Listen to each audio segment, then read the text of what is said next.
Okay, so first of all, a very warm good afternoon to one and all present here. मेरा नाम तरुष है और मैं धर्मशाला हिमाचल प्रदेश का रहने वाला हूँ। सबसे पहले तो मैं थैंक करना चाहूँगा एनएडीएम क्राई और बाल रक्षा भारत का कि आज यूथ डे और युवा दिवस के उपलक्ष्य पे उन्होंने हम जैसे यूथ को ये अपॉर्चुनिटी दी और एक नेशनल लेवल का प्लेटफॉर्म हमें दिया है कि हम अपने विचारों को आप तक पहुँचा पाएँ। तो मैं बताना चाहूँगा मैम कि सबसे पहले अगर सिर्फ स्पेसिफिकली डिज़ास्टर रिस्क रिडक्शन की बात की जाए, तो जो मैंने काम किया है मैंने सबसे ज़्यादा काम डायरेक्ट कम्युनिटी के साथ ग्राउंड लेवल पे किया है। अ, जैसे बात की जाए जब कोविड-19 की, जब कोविड की सिचुएशन जैसे कोविड जैसे एक भयंकर डिज़ास्टर को हमने जब फेस किया था, तो हम देख पा रहे थे कि उस टाइम जो सबसे ज़्यादा क्योंकि मैं एक एनएसएस का वॉलंटियर था उस वक़्त अपने कॉलेज का और एक सेवा भावना या यूँ कहें कि वॉलंटियरिज़्म मेरे अंदर उस चीज़ से था और अ, उस वक़्त मैंने फूड डिस्ट्रीब्यूशन जो कि स्लम एरियाज़ में की थी। इसके अलावा एक हम लोगों ने देखा कि लोगों में सबसे ज़्यादा अवेयरनेस की ज़रूरत है, कोविड के प्रति कि किस तरह की प्रिकॉशंस हमें लेनी चाहिए। तो क्योंकि हम बाहर तो जा नहीं सकते थे फील्ड पे, तो हम जो यूथ था, जो धर्मशाला में कुछ हम यूथ थे यहाँ पे, हम लोगों ने एक डिजिटली पेज बनाया फेसबुक का, जिसका हमने नाम रखा मिशन करो अवेयर और वो पेज धर्मशाला के एक छोटे से गांव से विलेज कालापुल से शुरू हुआ था और वो वहां से शुरू होते होते पूरे हिमाचल के 12 डिस्ट्रिक्ट तक गया और जितने भी एनएसएस के वॉलंटियर्स हमारे डिफरेंट डिफरेंट कॉलेज में डिफरेंट डिफरेंट डिस्ट्रिक्ट्स में हिमाचल के थे, उन सबको हमने उस पेज के जरिए जोड़ा और डेली एक कुछ ना कुछ डिजिटल कोई ऐसी एक्टिविटी की जिससे हम लोगों को कोविड के प्रति अवेयर कर पाए और जिसमें मास डिस्ट्रीब्यूशन, फूड डिस्ट्रीब्यूशन या डिजिटली किसी भी तरह से पोस्टर मेकिंग या इस तरह की एक्टिविटीज करके हमने लोगों को अवेयर किया। और आज मुझे बताते हुए बहुत खुशी हो रही है कि वो जो पेज हम कुछ यूथ ने धर्मशाला में बनाया था, वो पेज आज मिनिस्ट्री ऑफ यूथ अफेयर जो एनएसएस का एक ऑफिशियल पेज है वो बन चुका है, जो कि हम लोगों द्वारा यहाँ बनाया गया था मैम। इसके अलावा करंटली मैं as a disaster management instructor काम कर रहा हूँ और मैं गेस्ट फैकल्टी हूँ Mahatma Gandhi state institute of public administration Chandigarh में।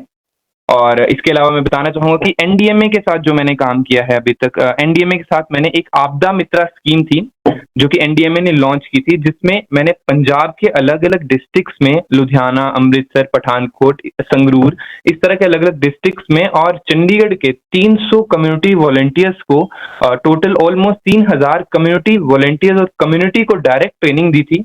और सबसे ज्यादा खुशी तो इस बात की है कि जब हमने वो ट्रेनिंग जिन वॉलंटियर्स को या जिस कम्युनिटी को हमने वो ट्रेनिंग दी थी, जब अभी रिसेंटली हम लोगों ने देखा था कि चंडीगढ़ में और खरड़ वाले एरियाज में जब वो पानी इकट्ठा हो गया था और बहुत ज्यादा पानी से लोगों को बहुत ज्यादा दिक्कत हो रही थी, तो जब एनडीआरएफ या जो भी रिस्पांस फोर्सेज वहां पे आई थी, तो हमारे द्वारा ट्रेन वॉलंटियर्स ने उनके साथ मिलकर वहां पे रिस्पांस पे भी काम किया था। इसके अलावा मैं बताना चाहूंगा कि एनडीएमए की ही जब आपदा मित्रा स्कीम चली थी, तो इनोवेशंस में मैंने एक चंडीगढ़ का आपदा मित्रा लोगो डिजाइन किया था। इसके अलावा इनोवेशंस की अगर बात की जाए तो एनडीएमए की ही आपदा मित्रा बुक जो चंडीगढ़ की थी वो पंजाबी और इंग्लिश में थी, जिसका मैंने हिंदी ट्रांसलेशन किया और उसमें लेटेस्ट डाटा के हिसाब से hazard profile of Chandigarh add की थी। और इसके अलावा अगर बात की जाए एनआईडीएम के साथ, तो एनआईडीएम की मैंने दिल्ली में भी ट्रेनिंग अटेंड की थी जो कि वाटर शेड्स के ऊपर थी। उसके अलावा रिसेंटली मैं मशोबरा में, शिमला में एनआईडीएम की एक child centric disaster risk reduction पे ट्रेनिंग हुई थी, जिसको मैं अटेंड किया मैंने। इसके अलावा मैक्सिपा और चंडीगढ़ में एनआईडीएम की जो भी ट्रेनिंग्स होती है उन सब में मैंने भाग लिया है। और इसके अलावा एक एनआईडीएम की एक वीडियो एडिटिंग कॉन्टेस्ट हुआ था एनआईडीएम का, जिसपे उस वीडियो को मैंने और मेरी टीम ने मिलकर एडिट किया था। और अगर बात की जाए अब चंडीगढ़ एडमिनिस्ट्रेशन की, तो चंडीगढ़ एडमिनिस्ट्रेशन के साथ अभी करेंटली मैं सीडीएमपी प्लान अपडेशन पे काम कर रहा हूँ। चंडीगढ़ डिजास्टर मैनेजमेंट प्लान की अपडेशन पे अभी रिसेंटली काम कर रहा हूँ। इसके अलावा अभी जैसे कि हम लोगों को पता है कि रिपब्लिक डे आने वाला है 26 जनवरी, तो चंडीगढ़ एडमिनिस्ट्रेशन अपनी तरफ से एक टेबल्यू डिजाइन करवा रहा है, जिसमें मैं काम कर रहा हूँ। एक आपदा मित्रा चंडीगढ़ की झांकी प्रस्तुत की जाएगी, जिसपे मैं भी काम कर रहा हूँ। इसके अलावा अगर बात की जाए रिस्पॉन्स की, तो आज से कुछ टाइम पहले, जैसे कि आप सभी को पता है कि हिमाचल ने किस तरह से अभी लैंडस्लाइड, क्लाउड बर्स्ट और फ्लैश फ्लड जैसी चीजों को देखा है। तो उसमें कोटला एक जगह है डिस्ट्रिक्ट कांगड़ा में, जहाँ पे लैंडस्लाइड हुई थी, जिसमें मैंने रिलीफ और रिहैबिलिटेशन में काम किया था। इसमें मैंने फंड रेजिंग, अपने धर्मशाला के जो हम यूथ थे, हम सब ने मिलकर एक फंड रेजिंग वस्त्र बैंक जैसे अभियानों की शुरुआत की यहाँ पे। मतलब वो हमारा 3 से 4 दिन का कैंपेन चला था, जिसमें एक अच्छा अमाउंट हमने इकट्ठा किया था, और कई लोगों ने फूड भी डिस्ट्रीब्यूट किया था। तो हम सब लोग पर्सनली यहाँ से कोटला गए थे, और वहां जाके लोगों को, जो कि जिनके घर टोटली डैमेज हो गए थे उस लैंडस्लाइड से, उनको हमने डायरेक्ट उनके अकाउंट में हमने फंड ट्रांसफर किए थे। और लोग जो कि कम्युनिटी हेल्थ सेंटर जो थे गांव के, वहां पे जो लोग रह रहे थे, उन सबको हमने फूड डिस्ट्रीब्यूट किया था। इसके अलावा एक लैंड सब्सिडेंस का केस यहाँ पे आया था डिस्ट्रिक्ट कांगड़ा में, जो कि उसी दौरान हुआ था, कोटला के इंसिडेंट के 1-2 दिन बाद, जिसमें एक पहाड़ी पूरी जमीन उसके नीचे धंस रही थी, जिसमें वहां के जो लोग थे जो इफेक्ट हो रहे थे, हमने मैंने और मेरे साथ कुछ लोग थे, धर्मशाला के यूथ थे हम सब, और हम सब लोगों ने वहां जाके उनको एक साइको सोशल केयर प्रोवाइड करवाई। इसके अलावा बात की जाए तो अभी करंटली मैं एक एनजीओ इको पहाड़ी, हमने एक रजिस्टर की एक ऑर्गेनाइजेशन नॉन प्रॉफिटेबल, जो हम सब, ताकि एक यूथ इकट्ठा हो जाए जो धर्मशाला का, एक जगह आके कुछ अच्छा इस फील्ड में कर पाए। तो अभी हम लोग हर सैटरडे संडे हम सब लोग, जो भी, चाहे वो एनएसएस के वॉलंटियर्स हैं, एनवाईकेएस के वॉलंटियर्स हैं, या धर्मशाला में जो भी यूथ ग्रुप्स हैं, या फिर जो भी कम्युनिटी ग्रुप्स है, वो सब मिलके एक ट्रेनिंग करवा रहे हैं यहाँ पे धर्मशाला में ही, जिसमें हम लोगों को, कम्युनिटी को, जो भी लोग हमारे साथ जुड़ना चाहें, उनको फ्री ऑफ कॉस्ट एक ट्रेनिंग दे रहे हैं, जिसमें हम उनको जो बेसिक चीजें हैं, जैसे कि tent pitching, fire safety, river crossing, या इस तरह की हम चीजें उनको सिखा रहे हैं। तो अभी तक ये सब काम मैं डिजास्टर रिस्क रिडक्शन में कर रहा हूं मैं। थैंक यू सो मच तरुष, और आपने अपनी सारी एक्टिविटीज अच्छे से एक्सप्लेन कर दी हैं। And also I would like to give you credit कि आपने जो डिजाइनिंग वाला आपका काम है, मैंने पर्सनली देखा है, एंड अभी I was little poor in that, and Tarush has helped me also. So he is not only helping his community, but he is helping his seniors as well. So I would also like to thank Tarush for that. And yes, he has designed that logo, and I have personally seen that logo. It's very innovative and very nicely done. And जो इनका कोटला का काम हुआ था, that he had shared while they were doing this work, they had asked some suggestions and they had shared what they were doing. It's a commendable work, and वो उस time का work है जब फ्लडिंग हो रही थी. It was happening, ऐसा नहीं था कि फ्लडिंग और लैंडस्लाइड खत्म हो गए थे उसके बाद इन लोगों ने किया है. उस टाइम पे it was on going. So a big applause for you. It's very interesting that started with COVID-19 and then continuing with the floods also. So it's very important to see that continuum, and they are also engaged in the Apada Mitra initiatives. Good that we can listen to others also, so that we can see that how much we can learn from them at this stage. Very nice. Thank you, sir. Excellent. Thank you, sir. And then can we move on to Anjum now? Anjum? Yes, introduce yourself and अपना आप कम शब्दों में बहुत ज़्यादा अपना काम जो आपने किया है वो बताइए. Okay, so firstly, a very warm good afternoon to all of you. Myself Anjum. Firstly, I want to give my heartiest gratitude for the platform. Obviously, thank you for the opportunity. And I am 18 years old. I am from Dunera. Dunera is a village on the state border of Himachal and Punjab. It is in Punjab, district Pathankot. I am a community volunteer working with full enthusiasm in the field of disaster, and I am currently pursuing my graduation from Government College, Dharamshala. So, in the field of disaster, I am a fresher. Like, in the field of disaster, I'm a fresher. I pursue my college, and I am a NSS volunteer also. I have worked a lot as a volunteer on community level before disaster management also. Like, I remember in 2018 there were Kerala floods. So me and my peer group, we decided to like raise a fund, and we like हम पूरा area अपना जितना village का था और आसपास का था, हम होम टू होम गए और डोर टू डोर एक फंड रेज किया और वो केरला फ्लड्स में हेल्प किया।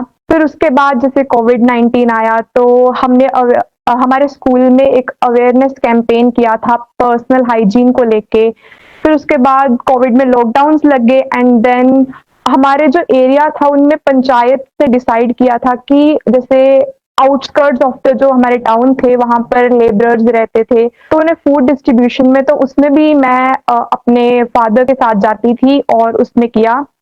फिर उसके अलावा मैं एनजीओ इको पहाड़ी धर्मशाला में ओरिजिनेटेड है, मैं उसके साथ भी जुड़ी हुई हूँ और सैटरडे संडे जो फ्री ट्रेनिंग देते हैं एक छोटे लेवल पे, कम्युनिटी को ट्रेन करते हैं रिलीफ के लिए या रिस्पॉन्स के लिए, जिसमें क्लाइंबिंग, रैपलिंग, रिवर क्रॉसिंग सिखाया जाता है, तो उसमें भी अटैच रहती हूँ। और ऐसे ही धीरे धीरे मैं फिर डिजास्टर मैनेजमेंट में आई। फिर टेक्निकल लेवल पे मैंने 2-3 ट्रेनिंग, जैसे एक ट्रेनिंग मैंने डीआरआर पे एमजी सिपा के साथ लगाई थी। फिर उसके बाद रिसेंटली मशोबरा में जो सीसीडीआरआर पे ट्रेनिंग हुई थी child centric disaster risk reduction पे, मैं उसमें भी पार्टिसिपेट की थी। और रिस्पॉन्स में जो कोटला लैंडस्लाइड्स थे उस पे मैं फिजिकली तो उस वक्त मैं अपने होम टाउन में स्टक थी रोड कनेक्टिविटीज की वजह से, बट ऑनलाइन जो फंड रेजिंग थी उसमें जितना मुझसे हेल्प हो पाया मैंने किया था। और अभी मैं looking forward for greater opportunities to work in the field. Thank you. Thank you so much, Anjum. And you are 18 years old and you are at that cusp of childhood, जिसको हम 18 से कम को चिल्ड्रन मानते हैं and उसके बाद हम just youth की उसमें वो करते हैं। And you are a very important participant for us because आप चाइल्ड भी हैं कहीं एंड आप यूथ में भी हैं। So thank you very much and you are a female participant, young female participants, so we appreciate you and thank you so much. And now moving on to Anshul. So over to you, Anshul. Introduce yourself. So, नमस्कार, मेरा नाम अंशुल है। तो मैं सबसे पहले NIDM का धन्यवाद करता हूँ जिन्होंने हमें इस लेवल पे हमें मौका दिया अपने शब्द रखने का। तो जो मेरी जर्नी स्टार्ट हुई थी कॉलेज टाइम से, उस टाइम मैं स्टूडेंट गाइड में था और उस टाइम हमने ट्री प्लांटेशन, पेड़ पौधे लगाना, वो कैंपेन और साथ में अवेयरनेस प्रोग्राम चलते थे हमारे, जिसमें हम लोगों को अवेयर करते थे कि अर्थ को सेव रखो, कूड़ा मत फैलाओ और पेड़ पौधे लगाओ। उसके बाद मैंने एक कोर्स किया डिजास्टर मैनेजमेंट का, बेसिक कोर्स किया डीडीएमए का। फिर वहीं से मेरी लाइफ का एक टर्निंग पॉइंट चेंज हो गया। उसके बाद मैंने बहुत से कोर्सेज किए, एनडीआरएफ से कोर्स किए मैंने, मेडिकल में, सर्च एंड रेस्क्यू में। फिर बाद में मैं चला गया कैपेसिटी बिल्डिंग में। जो कम्युनिटी मैंने एनडीडी में काम किया डीसी ऑफिस कांगड़ा, वहां पे कांगड़ा में, तो मैंने वहां पे कैपेसिटी बिल्डिंग में काम किया। तो मैंने 8000 जो हमारी डीसी डिस्ट्रिक्ट कांगड़ा में थी वहां उनको ट्रेन किया, आशा वर्कर, आंगनबाड़ी और जितने भी कॉलेज के बच्चे थे उनको मैंने ट्रेन किया। और सबसे अच्छी बात ये रही कि जो 8000 में से कम 20-25 ऐसे जिन्होंने रिस्पॉन्स किया, जिनको मैंने पढ़ाया था, जिनको मैंने वो ट्रेनिंग दी थी, उन्होंने कम्युनिटी में जाके रिस्पॉन्स किया। एक उसमें से एक लेडीज थी, तो उसकी सासू माँ को हार्ट अटैक आ गया, तो जिसको मैंने सीपीआर के बारे में बताया था, मेडिकल के बीएलएस के बारे में, बेसिक लाइफ सपोर्ट के बारे में, उन्होंने अपनी सासू माँ की जान बचाई और उन्होंने मुझे कॉल किया कि सर आपकी वजह से, जो आपने मुझे पढ़ाया था, जो ट्रेनिंग दी थी, आपकी वजह से मेरे घर में जान बच गई। तो उस टाइम मुझे ऐसा बहुत एक, मेरे पास शब्द नहीं बताने के लिए, कि मुझे ऐसा लगा कि नहीं, मैं लाइफ में कुछ एक अच्छा काम कर रहा हूँ। क्योंकि आजकल जो एक यूथ है, मैं देखता हूँ हर इंसान पैसे के पीछे भाग रहा है, सबको पैसा चाहिए, जॉब चाहिए, मतलब उनको सिर्फ अपने आप से मतलब है। बट एक्चुअली में हमारी लाइफ का मतलब क्या, कि यूथ क्या है कि औरों के लिए जीना, खुद के लिए नहीं, औरों के लिए कुछ करना। जब हम औरों के लिए कुछ करेंगे तो हमारे लिए भी एक रास्ता खुलता है।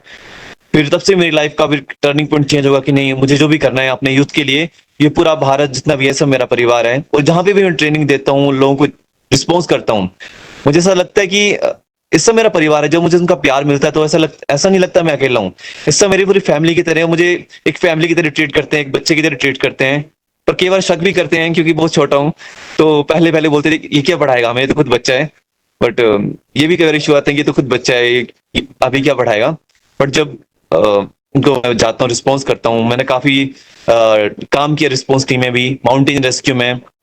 तो हमारे हिमाचल में मोस्टली टूरिस्ट आता है और पहाड़ों में वो फंस जाता है, हाई एल्टीट्यूड पे। तो उनको जब हम जाते हैं रेस्क्यू करने तो शक्ल देखते पहले ही तो खुद बच्चा ये क्या बचाएगा, बट जब हम वहां जाते हैं तो उनको फिर पूरा माउंटेन रेस्क्यू, जो मेरा काम है टेक्निकल रेस्क्यू का, ये रोप स्ट्रक्चर में उनको डालना और उनको नीचे रेस्क्यू करना। तो काफी रेस्क्यू किए। फ्लड्स रिस्पॉन्स में भी अभी यहाँ पे हमारे हिमाचल में पालमपुर में फ्लैश फ्लड आया था और लोगों के सारे घर चले गए, जितने भी घर थे वो बेघर हो गए। तो वहां पे मैंने काम किया, वहां पे मैंने उन सबके लिए कैंप लगाए, मैंने रिलीफ और फंड अरेंज किया और उनके लिए खाना वगैरह सब कुछ, सबसे फंड रेज किए। सेम जैसे तारू सर की तरह और मैम की तरह मैंने सेम वैसा काम किया और फंड रेज किए और उनको कम से कम एक हफ्ते तक एक वहां कैंप लगाया, उसमें सब उनको हर चीज प्रोवाइड की, फर्स्ट एड से लेके हर चीज प्रोवाइड की और उनकी हेल्प भी की। क्योंकि जब फ्लैश फ्लड आया था तो लोगों के घरों में मिट्टी भर गई थी, उनके जो जितने भी जेवरात थे, सोना चांदी, तो उनको मैंने हेल्प की अपनी टीम के साथ। मैंने वहां पे एक लीडरशिप दिखाई, मैंने पूरे गांव के जितने भी यूथ थे उनको मैंने इकट्ठा किया और उनके साथ मिलके 15 बंदों के साथ मिलके मैंने हर एक के लोगों के घर गए और साथ में हमने मिलके काम किए, जिनके डॉक्यूमेंट्स थे, फाइल वगैरह थी। क्योंकि जब फ्लैश फ्लड आया था तो पूरा मिट्टी में जितना था पूरा घर दब गया था उसके अंदर। तो वहां पे गए, सारा जिनका इम्पोर्टेंट सामान था निकाला। तो इस तरह मैंने वहां पे उनकी हेल्प करी। तो बाकी मैंने 8,000 आशा वर्कर, आंगनबाड़ी और कॉलेज के बच्चों को मैंने ट्रेन किया कैपेसिटी बिल्डिंग में। और इसके साथ में मैंने एनडीएमए के प्रोजेक्ट में काम किया है, आपदा मित्र में, जिसमें कि मैंने पंजाब की पंजाब की डिस्ट्रिक्ट में काम किया, अमृतसर, लुधियाना, और वहां पे 3,000 वॉलंटियर को मैंने ट्रेन किया है। तो बाकी ओवर टू टर्फी ma'am. Thank you so much, Anshul, and thank you for your introduction. And especially, आपकी बातों से यही पता लग रहा है that you have some sort of expertise in, or you're gaining expertise in rescue. तो आपका ये एक जो particular knowledge है, ये I have also interacted with you personally, and I have also learned a lot about rescue from you. So thank you so much for sharing your experience. And जैसे कि आपने अभी एक चैलेंज के बारे में बताया कि यंग एज होने के कारण कई बार लोग आपको सीरियसली नहीं लेते हैं, every time you in one way or other you have to prove yourself. तो यही मेरा क्वेश्चन रहेगा हमारे बाकी दोनों स्पीकर्स से भी कि आपको किस तरीके के जब चैलेंजेस आते हैं, जब आप बाहर जाके पार्टिसिपेट करते हो ऐसी एक्टिविटीज में, तो आपको क्या चैलेंजेस आते हैं? तो Dolphy, someone is writing in the chat box that you are not audible. So maybe you can correct some, see that. Yes sir, वो मैंने चेक किया था। ऑडिबिलिटी का जो वो है issue, it is with their connectivity. I have checked it 3 to 4 times and I have also checked it with the co-host. If somebody is finding issues with their video or their audio, it is the issue is with their connectivity. I have checked it. On करने के लिए एक बार out होकर फिर से इन करने पे हो जाएगा। हाँ जी, तो आप एक बार उसको लॉग आउट कीजिए और दोबारा से लॉग इन कीजिए, आपका इशू रिजॉल्व होने के चांसेस बेटर हो जाते हैं। सो आप ये ट्राई कीजिए। Right, yes, so I was, yes, so my question was to the speakers. So Anjum, to you, कि क्या चैलेंजेस आपको आते हैं? आप पर्सनल लेवल पे भी बता सकते हो, सोसाइटल लेवल पे भी, टेक्निकल, ज्योग्राफिकल, कोई भी इस तरीके की आपको दिक्कत जो इस पार्टिसिपेट करने में आती है, वो आप हमें थोड़ा सा बताएं। यस मैम, तो सबसे पहली बात तो चैलेंजेस, सबसे बड़ा चैलेंज मेरे लिए जो रहा है इस फील्ड में, तो सबसे बड़ा यही रहा है कि जैसे पता है कि पता नहीं कहाँ पर काम करना है या कहाँ पर ट्रेनिंग लगानी है, तो कहीं बाहर जाना होता है तो सबसे बड़ी दिक्कत आती है फैमिली कन्विंस करने की। क्योंकि पर्सनली एक तो मैं अभी बहुत छोटी हूँ, एक यंग एज पे हूँ और इतना मैं घर के बाहर रही नहीं हूँ। 12th तक मैं घर में, मतलब पास में था स्कूल, तो 12th तक वहीं से कंटिन्यू किया है और उसके बाद कॉलेज में धर्मशाला ज्वाइन की हूँ। तो फैमिली को कन्विंस करना कहीं भी जाने के लिए एक बहुत बड़ी दिक्कत है और एज ए विमेन वो सेफ्टी के लिए बहुत ज़्यादा कंसर्न रहते हैं मेरी, और उन्हें सच में लगता है कि पता नहीं अब कहीं सही फील्ड में है, गलत फील्ड में है और अपने लिए सही कर रही है या गलत कर रही है। तो उन्हें कन्विंस करना कि मैं सही हूँ, सेफ हूँ और कुछ अच्छा ही कर रही हूँ, एक बहुत बड़ा चैलेंज रहा है। दूसरा एज का ही कि अब यंग एज है, बहुत कुछ आगे सोच रही हूँ, नया नया वर्ल्ड देख रही हूँ, तो वो भी चैलेंज रहता है कि किस तरीके से किस फील्ड में जाना है। उसके बाद मुझे थोड़े से फाइनेंशियल आते हैं कि जैसे अभी मैं खुद तो कमाती नहीं हूँ, तो कहीं जाना होता है तो उसके फाइनेंसेस जब बेयर करने पड़ते हैं तो वो पेरेंट्स पे पड़ते हैं, तो फिर थोड़ा सा वो भी रहता है कि किस तरीके से कैसे होगा। और उसके बाद अभी मैं जैसे साथ साथ में स्टडीज कर रही हूँ, मैं ग्रेजुएशन परस्यू कर रही हूँ, मैं सेकेंड ईयर में हूँ। I am doing BA economics major and mathematics minor. तो ट्रेनिंग और स्टडीज को बैलेंस करना, दोनों चीजों को टाइम देना और टाइम किस तरीके से मैनेज करना है, इन इसमें भी मतलब चैलेंज मैं फेस करती हूँ। बाकी सोसाइटल चैलेंजेस यही है कि एक तो लोगों को इतना पता नहीं है कि डिजास्टर मैनेजमेंट में किस तरीके से काम होता है, और दूसरा ये कि लोग ज्यादातर सोचते हैं कि डिजास्टर्स में काम तो लड़के करते हैं, तो फिर थोड़ा सा वो भी रहता है कि एज ए वुमेन आपका क्या ही काम है उधर, आप कैसे फील्ड में काम करोगे। तो वो वाले चैलेंजेस अब देख रही हूँ, धीरे धीरे डील भी कर रही हूँ। मेरी फैमिली को कन्विंस करना मेरा मेजर चैलेंज होता है, अगर वो कन्विंस हो जाए तो मैं कम ही चीजों की ज्यादा मतलब इतना नहीं सोचती हूँ, बट फैमिली के लिए थोड़ा रहता है। Over to you ma'am.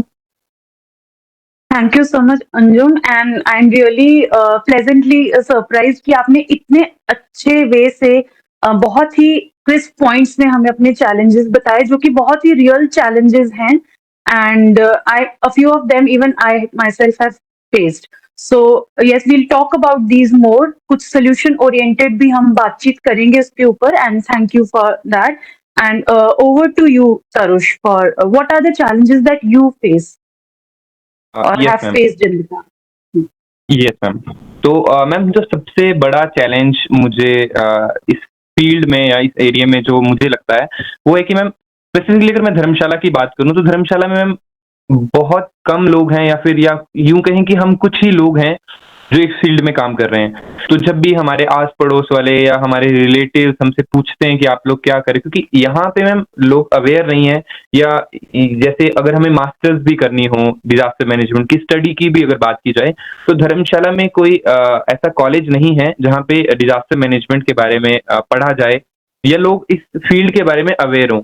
तो सबसे बड़ा चैलेंज तो यही आता है कि हमसे पूछा जाता है कि आप इस फील्ड में क्या कर रहे हो, इस फील्ड में जाने से अच्छा अपना फ्यूचर सिक्योर कर लो, पहले अपने आप को स्टेबल कर लो, बाद में कम्युनिटी की मदद करो। जैसे मैंने आपको पहले भी बताया कि मैं कम्युनिटी के साथ डायरेक्टली अटैच रहा हूँ शुरू से ही, स्लम्स के साथ काम किया है मैंने। तो वो सब चीजें जब मैं करता हूँ तो इवन मेरी फैमिली की तरफ से मुझे दिक्कत आती है कि क्यों मैं अपना फ्यूचर देखने की बजाय, अपने करियर को ना देखने की बजाय क्यों इसी फील्ड में काम कर रहा हूँ।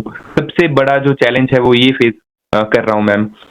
इसके अलावा जो दूसरा चैलेंज जो इस फील्ड में मैं फेस कर रहा हूँ मैम, कि हम लोग बहुत यंग फेसेस हैं, और लोगों को या किसी को भी अगर हम एडमिनिस्ट्रेशन लेवल पे भी बात की जाए, एडमिनिस्ट्रेटिव चैलेंज की भी बात की जाए, तो ये है कि हम लोगों के यंग फेसेस की वजह से लोग हम पे बिलीव नहीं कर पाते हैं कि क्या ये लोग कुछ कर पाएंगे। ऑफ कोर्स हमारे पास एक्सपीरियंस कम है, बट यूथ के पास एनर्जी बहुत ज्यादा है। हम क्योंकि मैम हम बढ़ेंगे तभी जब हम कुछ सीखेंगे।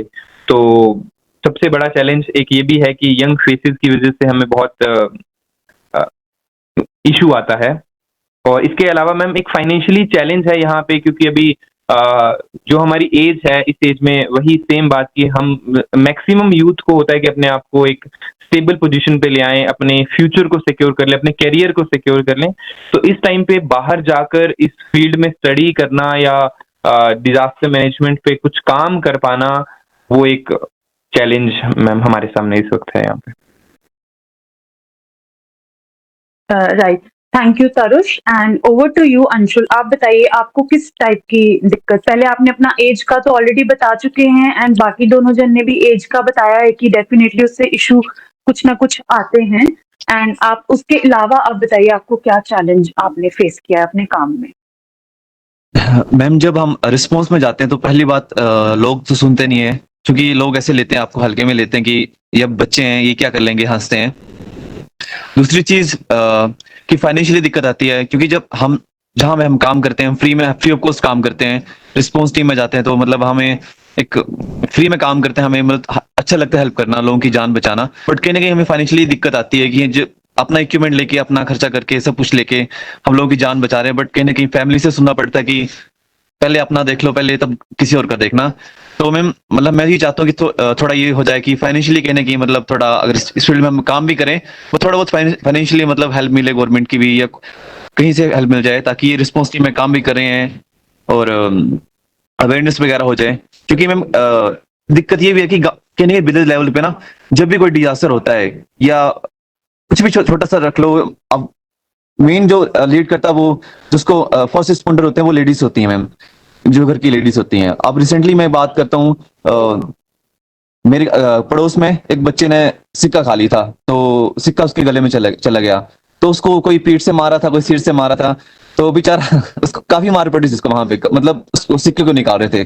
तो वहां पे मैं गया, एकदम से देखा, तो मैं उसको पहले मैंने रोका कि आप ऐसा मत करो, और उसको मैंने बी फॉरन बॉडी जो मेथड होता है उस मेथड से सिक्के को बाहर निकाला।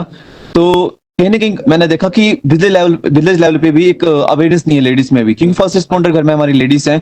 क्योंकि गुरु ब्रह्मा गुरु विष्णु गुरु देवो में गुरु साक्षात तस्मै गुरुवे नमः, सबसे बड़ी जो गुरु होती है हमारी मदर होती है, मदर से सब कुछ सीखते हैं। तो कहीं ना कहीं जो अवेयरनेस है वो विलेज पे लेवल पे होनी चाहिए, जो जितने भी मदर्स हैं, जो औरतें हैं, क्योंकि सबसे वही हमें सब कुछ सिखाती हैं, वहीं से हम सीखते हैं मदर से कि हमें हमारे लिए क्या अच्छा है क्या बुरा है। तो ये चीज भी होनी चाहिए मैम। बाकी over to. Yes, thank you so much Anshul. And अभी जैसे आप लोगों ने बताया कि आपके इतने सारे चैलेंजेस हैं फिर भी आप लोग काम कर रहे हो, सो आप अपना अपना एक या दो कोई मोटिवेटिंग फैक्टर बताओ कि even after these challenges you still keep on working, and अब आपने बताया कि फ्यूचर में भी आप करना चाहते हो, so what is that single thing that drives you?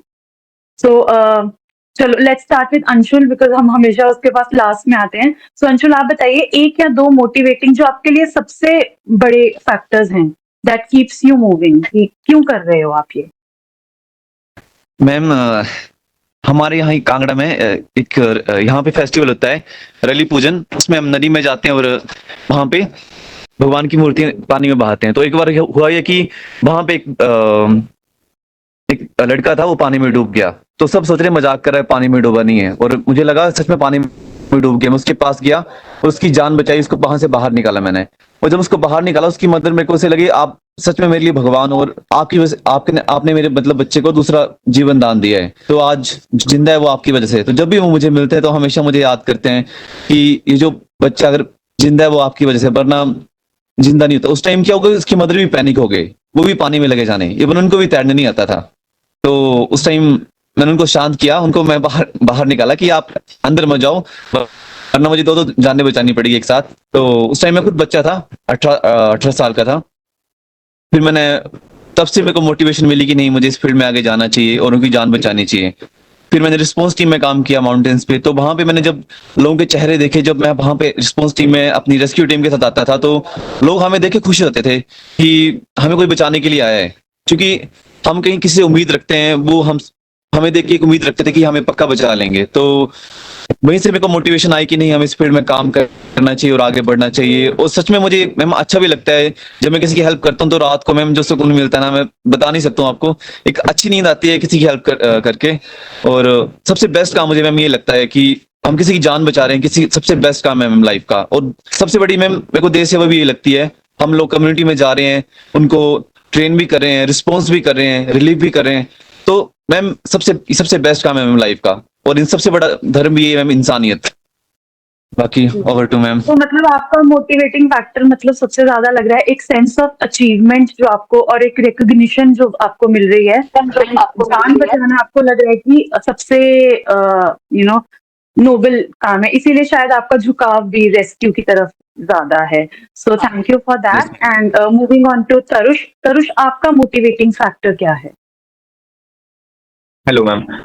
Ma'am motivating factor बताने से पहले मैं रीजन बताना चाहूंगा कि क्यों मैं इस फील्ड से जुड़ा। मैम सच बताऊं तो बिल्कुल भी इंटरेस्ट नहीं था इस फील्ड में, बिल्कुल भी इंटरेस्ट नहीं था। मैं इस फील्ड में मजबूरन जुड़ा हूं मैम। मैम मैं धर्मशाला में एक ऐसे विलेज से बिलोंग करता हूं जो कि हर साल मैम मतलब हमारे घर के आसपास लैंडस्लाइड जैसे केसेस, क्योंकि मेरा जो विलेज है मैम थोड़े हाई एल्टीट्यूड पे है, तो वहां पे ऑलमोस्ट जितने भी घर हैं सभी मिट्टी के घर हैं। सॉरी आई एम और इंटरप्टिंग, आप अपने विलेज का नाम बताएंगे प्लीज? अपना ma'am village Kalapul ma'am, Kalapul ma'am. Kalapul, yes ठीक है, मैम। धर्मशाला में है ये। Yes ma'am, yes ma'am, yes ma'am. जी। तो मैम कालापुर और तरुष आपका वो ऑडियो चला गया है, आप अपना वीडियो स्टॉप करके ऑडियो चला सकते हैं अगर इंटरनेट कनेक्टिविटी का इशू है तो। हाँ जी, आपका नहीं आ रहा है ऑडियो। आप एक बार उसको म्यूट करके अपने आप को फिर से अनम्यूट कीजिए। अब देखिए आ रहा है।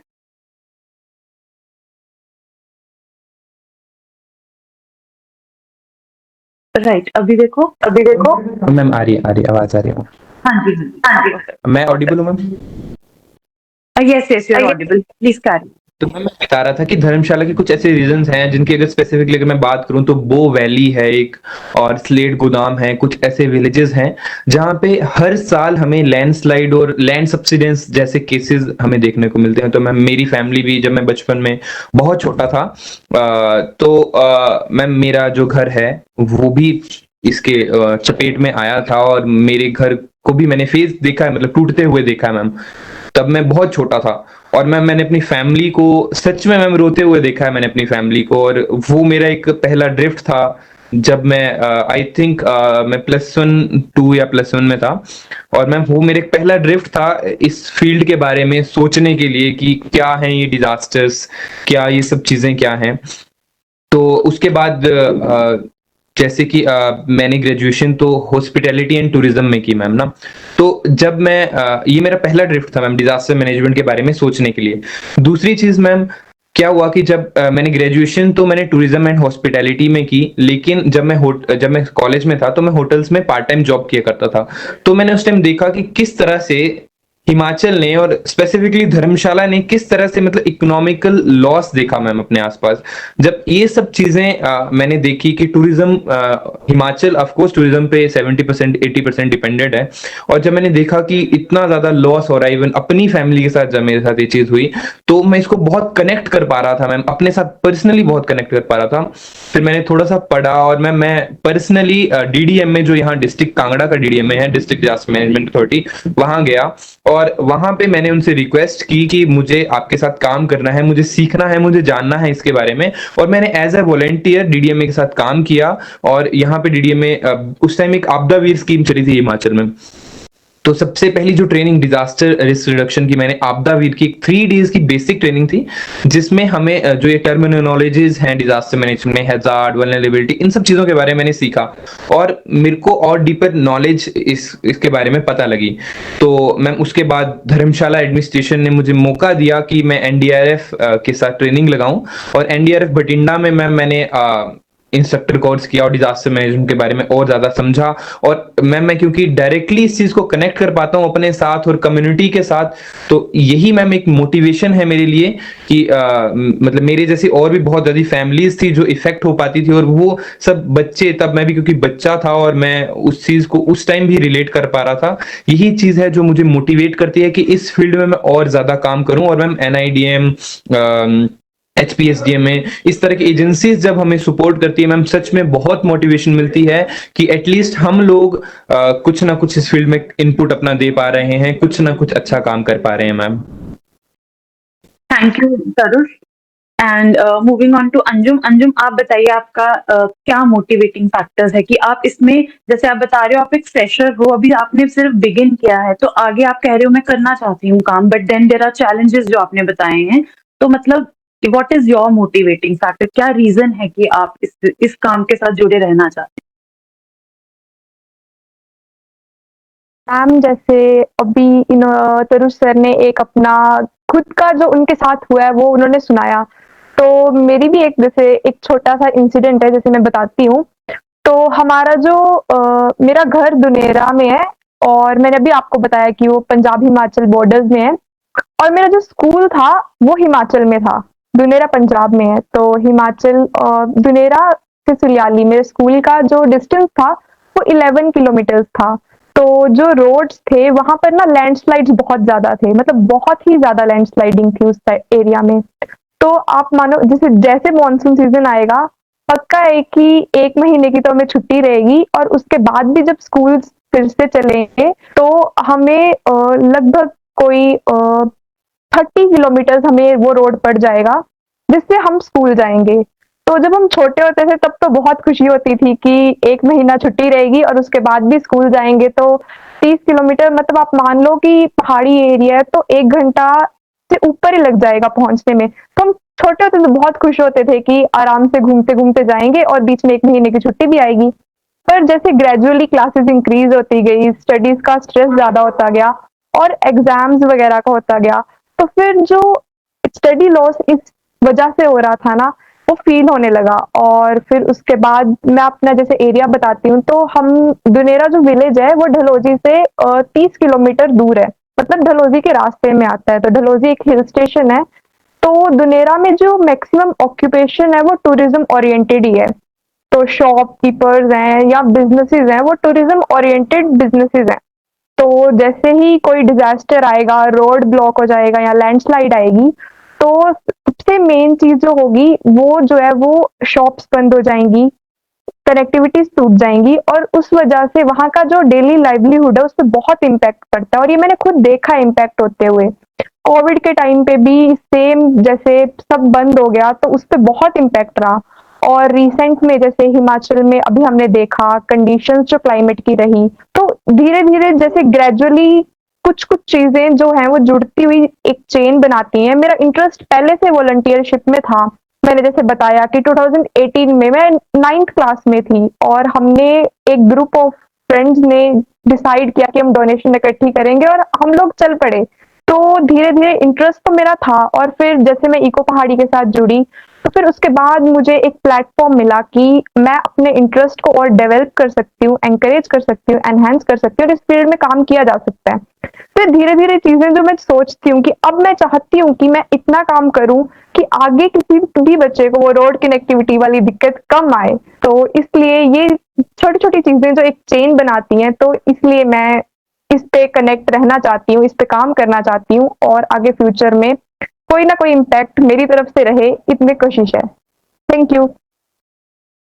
Thank you Anjum. और ये जो आपने बात बताई है ना अभी स्कूल कनेक्टिविटी की, ये हमने भी बहुत ही सीरियसली इस चीज के बारे में नोट, स्पेशली इस बार जब फ्लडिंग हुई है हिमाचल में एंड इवन चंडीगढ़ वगैरह में, तो बच्चों की अगर तो छुट्टियां पड़ गई ठीक है, नहीं पड़ी तो बच्चों की जो कनेक्टिविटी है स्कूल्स की, इसको हमने बहुत सीरियसली नोटिस किया था एंड हमने अगस्त में एक वेबिनार किया था, उसमें doctor Raka and Mintu Debnath sir there speaker. तो हमने बात की थी about school safety during monsoons.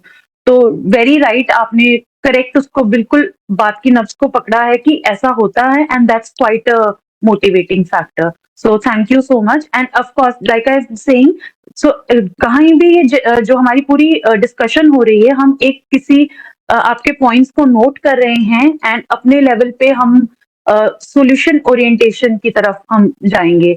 तो अब इसके बाद एक क्वेश्चन आता है कि अब फ्यूचर में आप कैसे देखते हो इस डिजास्टर रिस्क रिडक्शन को, क्लाइमेट चेंज अडेप्टेशन को क्या देखते हो? क्या आप इसको as a, because like you said, as a young person you have to have a career orientation for individually, अपने आप के लिए भी, अपनी फैमिलीज के लिए भी एंड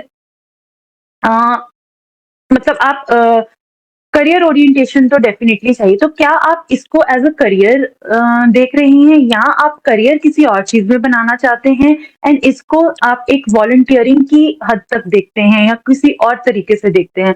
तो ये आपसे हम जानना चाहते हैं। तो let's start with anyone out of you. Let's start with Anjum only, कि आप कैसे इसको व्यू करते हो, फ्यूचर की क्या एक्सपेक्टेशंस हैं with respect to this field? Ma'am, इसे मैं प्रोफेशनली करना चाहती हूँ कि नहीं चाहती हूँ, वो बात का क्वेश्चन है। पहली बात ये है कि मैं 100% श्योर हूँ कि मैं इसे एक बहुत लॉन्ग टाइम और लॉन्ग विजन अप्रोच की तरह देखती हूँ। मैं सच में, मैं जितना भी अभी सीखी हूँ, इतना मैं समझ गई हूँ कि ये कुछ दिनों में कवर होने वाला टॉपिक नहीं है। We need time, we need studies, we need this research. तो मैं इसे एक लॉन्ग टाइम और लॉन्ग विजन अप्रोच की तरह देखती हूँ और बिल्कुल मैं डीआरआर को मतलब एक ऐसे देखती हूँ कि जैसे मैं हूँ, तो मेरे साथ हर एक यूथ इसको इक्वली इम्पोर्टेंट समझना शुरू कर दे, उस हद तक तो मैं इसे देखती हूँ। एटलीस्ट सारे लोग डिजास्टर कितना एक डेप्थ वाला टॉपिक है, उतनी चीज समझ जाएंगे तो आई थिंक काफी हद तक डिजास्टर रिस्क रिडक्शन का काम जो है वो हो जाएगा। अब जब करियर की बात आती है तो मैं प्रोफेशनली भी इसको परस्यू करने में फिलहाल, जैसे मैंने अभी आपको बताया कि मैं ग्रेजुएशन कर रही हूँ, सेकेंड ईयर में हूँ और अभी मैं सारी फील्ड्स के लिए ओपन हूँ और अगर मुझे अपॉर्चुनिटीज मिलेंगी तो मैं बिल्कुल इसको प्रोफेशनली भी आगे परस्यू करना चाहूंगी, मुझे कोई दिक्कत नहीं है। पर ये बात पक्की है कि एज अ वॉलंटियर, क्योंकि कहते हैं once a volunteer always a volunteer, तो मैं वॉलंटियर हूँ और वॉलंटियरशिप मैं हमेशा इसमें कंटिन्यू करूंगी। Thank you. Very well said, आपने बहुत अच्छे वे से उसको बताया है and at the age that you are, and I think this is a perfectly good thought process जो आपकी है, so I must appreciate you very very impressively you have described it. Anshul, आप बताइए आपका क्या फ्यूचर प्लान्स हैं इस पूरे एरिया को लेके, disaster risk reduction and your participation? तो मैम मेरा तो ये फ्यूचर प्लान है कि मैं इस फील्ड में आगे काम करना चाहता हूँ और कम्युनिटी में जाकर ट्रेनिंग देना चाहता हूँ, लोगों को अवेयर करना चाहता हूँ इस फील्ड में कि एक्चुअली में डिजास्टर मैनेजमेंट है क्या। और सच में बहुत बड़ा एक टॉपिक है डिजास्टर मैनेजमेंट, इसमें सारे टॉपिक्स आते हैं मेडिकल के, उसमें आपके फायर के, तो उनको अवेयर करना चाहता हूँ जब भी आने वाले टाइम जब डिजास्टर आए तो वो उसको डील कर सके, क्योंकि एक फर्स्ट रिस्पॉन्डर ही डील करता है, एनडीआरएफ एसडीआरएफ तो बाद में आती है, पहले एक विलेज लेवल पे हम इसको रिस्पॉन्ड करते हैं। तो मैं ही चाहता हूँ कि इन फ्यूचर इस फील्ड में ऐसी कोई जॉब्स निकले हमारे लिए भी एज ए वॉलंटियर, या हम उसमें काम कर सकें ताकि हम लोगों को अवेयर कर सके और कम्युनिटी में जाके हेल्प कर सकें। तो मैं तो आप इसको आप उसी फील्ड में करियर बनाना चाहते हैं या एज अ वॉलंटियर ही करियर किसी और फील्ड में बनाना चाहते हैं बट इसमें वॉलंटियर ही करना चाहते हैं? मैं इसमें मैं करियर बनाना चाहता हूँ, मैं अपना ही जॉब करना चाहता हूँ ताकि मैं इसी फील्ड में काम करूँ, क्योंकि घर वाले भी जब हमसे पूछते हैं तुम करते क्या हो, तो हमारे पास कोई जवाब नहीं होता कि हम एक्चुअली में करते हैं क्या है, तो हम बता सके कि हम एक्चुअली हमारी जॉब क्या है, डेजिग्नेशन क्या है, तो हम बता सकें। तो इसमें भी अगर हमें करियर का मौका मिलता है तो हम बिल्कुल करेंगे इसमें आगे काम। तो आप इसमें कीवर्ड है मौका, तो आप कह रहे हैं कि मौका नहीं मिल रहा है आपको, अदरवाइज आप किसी में करना चाहेंगे लाइक एज अ करियर? जी ma'am. Right right right. And Tarush, over to you, आप बताइए आपका क्या future, how do you vision your future in this field? Tarush, आपका ऑडियो का फिर से इशू हो गया है, आप फिर से म्यूट करके अनम्यूट करिए। And meanwhile, I would want to request all the participants to send their questions. आप अपने questions लिख के chat box में डाल सकते हैं। हम at the end of the session हम question answers देंगे इन youngsters के लिए from the participants. तो आप डाल सकते हैं question अपने chat box में। Right, Tarush. Over to you, Tarush. Tarush, your audio is still अगर आपको कनेक्टिविटी का कुछ इशू आ रहा है, आप अपना वीडियो बंद कर दो तो मे बी ऑडियो चल जाएगा। देखो एक दो बार अनम्यूट म्यूट करके। राइट, अभी देखिए फिर से म्यूट अनम्यूट कीजिए दोबारा से, अभी देखिए आपकी आवाज का इशू आ रहा है ना? Yes Tarush, we can still not hear you. आप म्यूट अनम्यूट करके देखिए। अभी अनम्यूट करो, अभी बोलिए। We can not hear you. No, we can not hear you. आप लॉग आउट करके दोबारा से लॉग इन कीजिए and we can keep the discussion going. आप लॉग आउट करके दोबारा से लॉग इन करो तरुष। अभी देखो, या I can not hear you. आप लॉग आउट करके दोबारा से लॉग इन करो, meanwhile will keep talking to them. Right, and तो आप लोग सॉरी, यस, तो while Tarush comes back to us, हम बात करेंगे कि रिस्क आप अपने अलावा, बस आपसे थोड़े से एक आधा क्वेश्चन रह गया है जो आपके अराउंड रिस्क है, स्पेशली आप लोग हिमाचल से हो। इस बार पूरी दुनिया ने इंटरनेशनली ये बात काफी ज्यादा रिकॉग्नाइज की गई कि हिमालयाज पे क्लाइमेट चेंज का जो इम्पैक्ट है बहुत ज्यादा दिख रहा है। इस बार हमने देखा कि कैसे शिमला में, कैसे मंडी में कितनी बाढ़ आई और वो रुक ही नहीं रही थी, बार बार फ्लैश फ्लडिंग हो रही थी, उससे लैंडस्लाइड हो रहा था। तो आप कैसे व्यू करते हो as inhabitants of mountainous and hill landscapes की क्या रिस्क हैं आपके अराउंड, स्पेशली क्लाइमेट चेंज और डिजास्टर्स को लेके? अंशुल, आप बताइए कैसे व्यू करते हो आप इस पूरे सिनेरियो को एज अ यंग पर्सन? आप अपने व्यूज बताइए एंड ऑल्सो आपके ऑब्वियसली आप बात करते होंगे अपने पियर्स में कि तो यंग इंडिया क्या सोच रहा है, स्पेशली इन हिमाचल एंड आपके रीजन में. What is it that young people viewing this as? Ma'am मैं बात करूं क्लाइमेट चेंज की. मैम सच में क्लाइमेट चेंज की बात करूं तो मैं आपको व्यू दिखा सकता हूं मैम सामने. तो मैम सामने ये पहाड़ देख रहे हो, तो ये एक टाइम पे इस टाइम बिल्कुल बर्फ से ढके होते हैं, नीचे तक बर्फ पड़ी होती है. इतना मतलब इफेक्ट पड़ा है यहाँ पे क्लाइमेट चेंज का, ग्लोबल वार्मिंग का. क्योंकि अभी मैं इस साल की बात करूं तो यहाँ पे इतनी अभी मनाली में इतनी गाड़ियां आई टूरिस्टों की, कम से कम 50,000 के ऊपर. तो इतनी मतलब हीट, ग्लोबल वार्मिंग बढ़ गई, बर्फ ही नहीं पड़ रही यहाँ पे. तो कहीं ना कहीं ये जो दिक्कत है लोकल्स के लिए दिक्कत है मैम, हमारे लिए दिक्कत है. इतना पोल्यूशन यहाँ पे है, और जितना यहाँ पे मैम कुदरत से छेड़खानी कर रहे हैं, यहाँ पे टनल्स बन रही हैं, साथ में जितनी यहाँ पे डेवलपमेंट हो रही है, कहीं ना कहीं डेवलपमेंट अच्छी है बट कहीं ना कहीं क्लाइमेट के लिए मैम बहुत खराब है मैम. आप इतना यहाँ पे अभी तक यहाँ पे स्नो नहीं गिरी एक बार भी, ना यहाँ पे बारिश हो रही है. तो मैम बहुत फर्क पड़ गया है जब से यहाँ पे टनल खुली है, टनल. तो जितना भी टूरिस्ट मैम जाता है, तो जितनी गाड़ियां आ रही हैं उसकी वजह से मैम बहुत दिक्कत आ रही है. बर्फ क्योंकि जो पहले जो बर्फ पड़ती थी तो पूरा नीचे तक ये ढका होता था बर्फ से, बट अब जो है सिनेरियो बिल्कुल अलग है मैम. तो मैं बात करूं मैम, जितने यहाँ पे होटल्स बन रहे हैं या डेवलपमेंट्स या टनल्स बन रही हैं, तो उससे भी मैम दिक्कत आ रही है कि डेवलपमेंट की वजह से. अभी जो रिसेंटली बात करूं कोटला की नूरपुर में, तो जहां पे जो लैंडस्लाइड हुआ था मैम, उसका मेन रीजन मुझे लगा मैम डिफोरेस्टेशन. मैम वहां पे कटिंग होगी पेड़ों की ठीक ठाक, और मैम जिससे क्या हो कि बाद में जो सारी मिट्टी थी वो नीचे आ गई, ऊपर गांव की तरफ आ गई, क्योंकि वहां पे काम चला था उसका.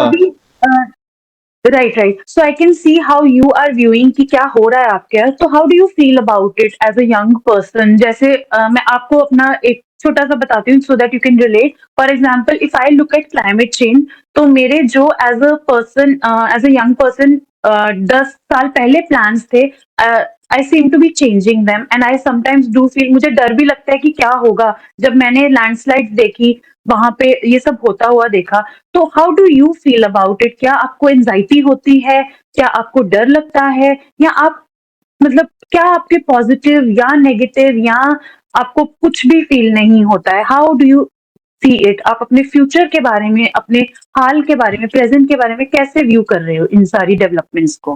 How do you feel about it as a young person? मैं अगर फ्यूचर की बात करूं मैम, इस चीज का डर है मैम, जो आप अभी देख रहे हो सामने. क्योंकि पहले की बात थी, यहाँ पे पूरा बर्फ ढकी होती थी, इतना अच्छा मतलब पूरा बर्फ पड़ी होती थी. बट धीरे धीरे क्या हो रहा, क्लाइमेट चेंज की वजह से इतना फर्क पड़ गया मैम कि यहाँ पे प्रॉपर बारिश न होना, और मैम कहीं ना कहीं डर है मैम आने वाले टाइम में शायद कमी हो जाएगी मैम यहाँ पे प्रॉपर. क्योंकि अगर बर्फ गिरती है मैम, हमारी जो नदियां बनती है ना, मोस्टली जो ग्लेशियर बनते हैं वो बर्फ से बनते हैं, हिमालय से बनते हैं. जितने भी हमारे यहाँ से नदियां जा रही हैं प्लेन्स की तरफ, सिविलाइजेशन की तरफ, वो यहीं से मैम, यही हमारी सोर्स, जितना भी हमारा पानी का पीने का सोर्स यहीं से निकलता है.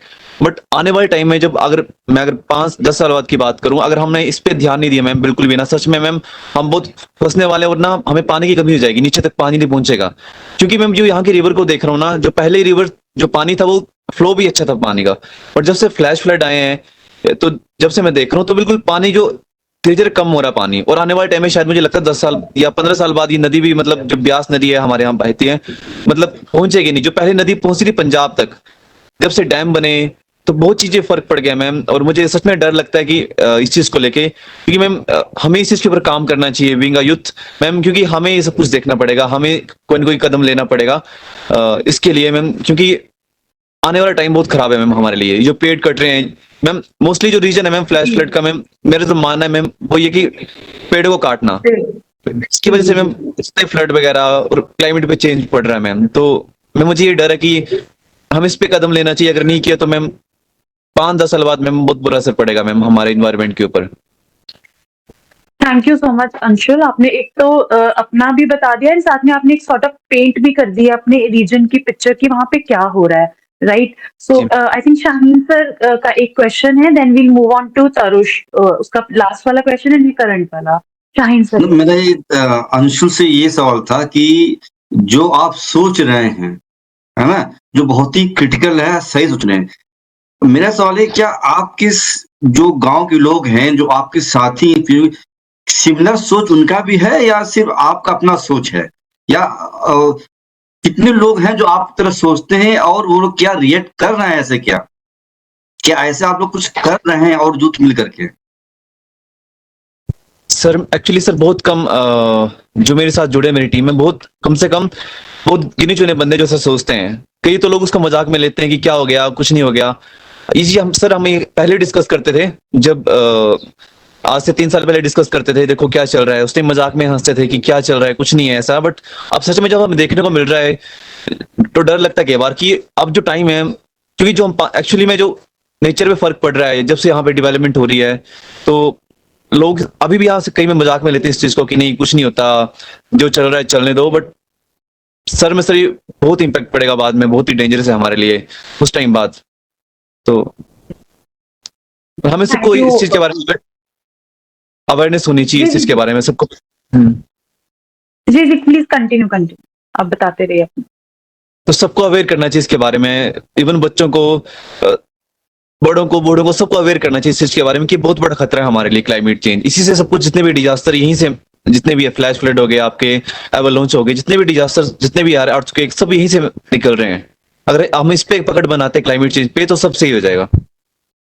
ठीक है, thank you so much Anshul and thank you for your views. एक आपने बाकी माइंड्स भी क्या सोच रहे हैं वो भी बताया। And over to Tarush. Tarush आप एक बताइए, बहुत ही अभी क्योंकि हमारे पास टाइम भी कम है, आप जल्दी से अपना व्यूज बताइए। करना है मिंटो सर का कुछ। हाँ जी, मिंटो सर का रेज है, राइट।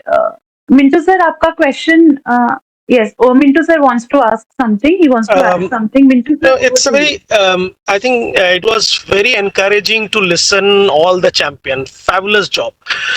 मेरा एक छोटा सा सवाल है कि मैं ये जानना चाहता हूँ कि इनकी सजेशन जो सिविल सोसाइटी ऑर्गेनाइजेशन है, सेव द चिल्ड्रेन या क्राई जैसी संस्था है, या NIDM एज ए सरकारी संस्था, किस तरह की प्रोग्राम हम कर सकते हैं यूथ के लिए, ताकि आज हम 3 लोगों की बातें सुन रहे हैं, हम कल 300 की सुनेंगे, 3000 की सुनेंगे, 3 लाख की सुनेंगे।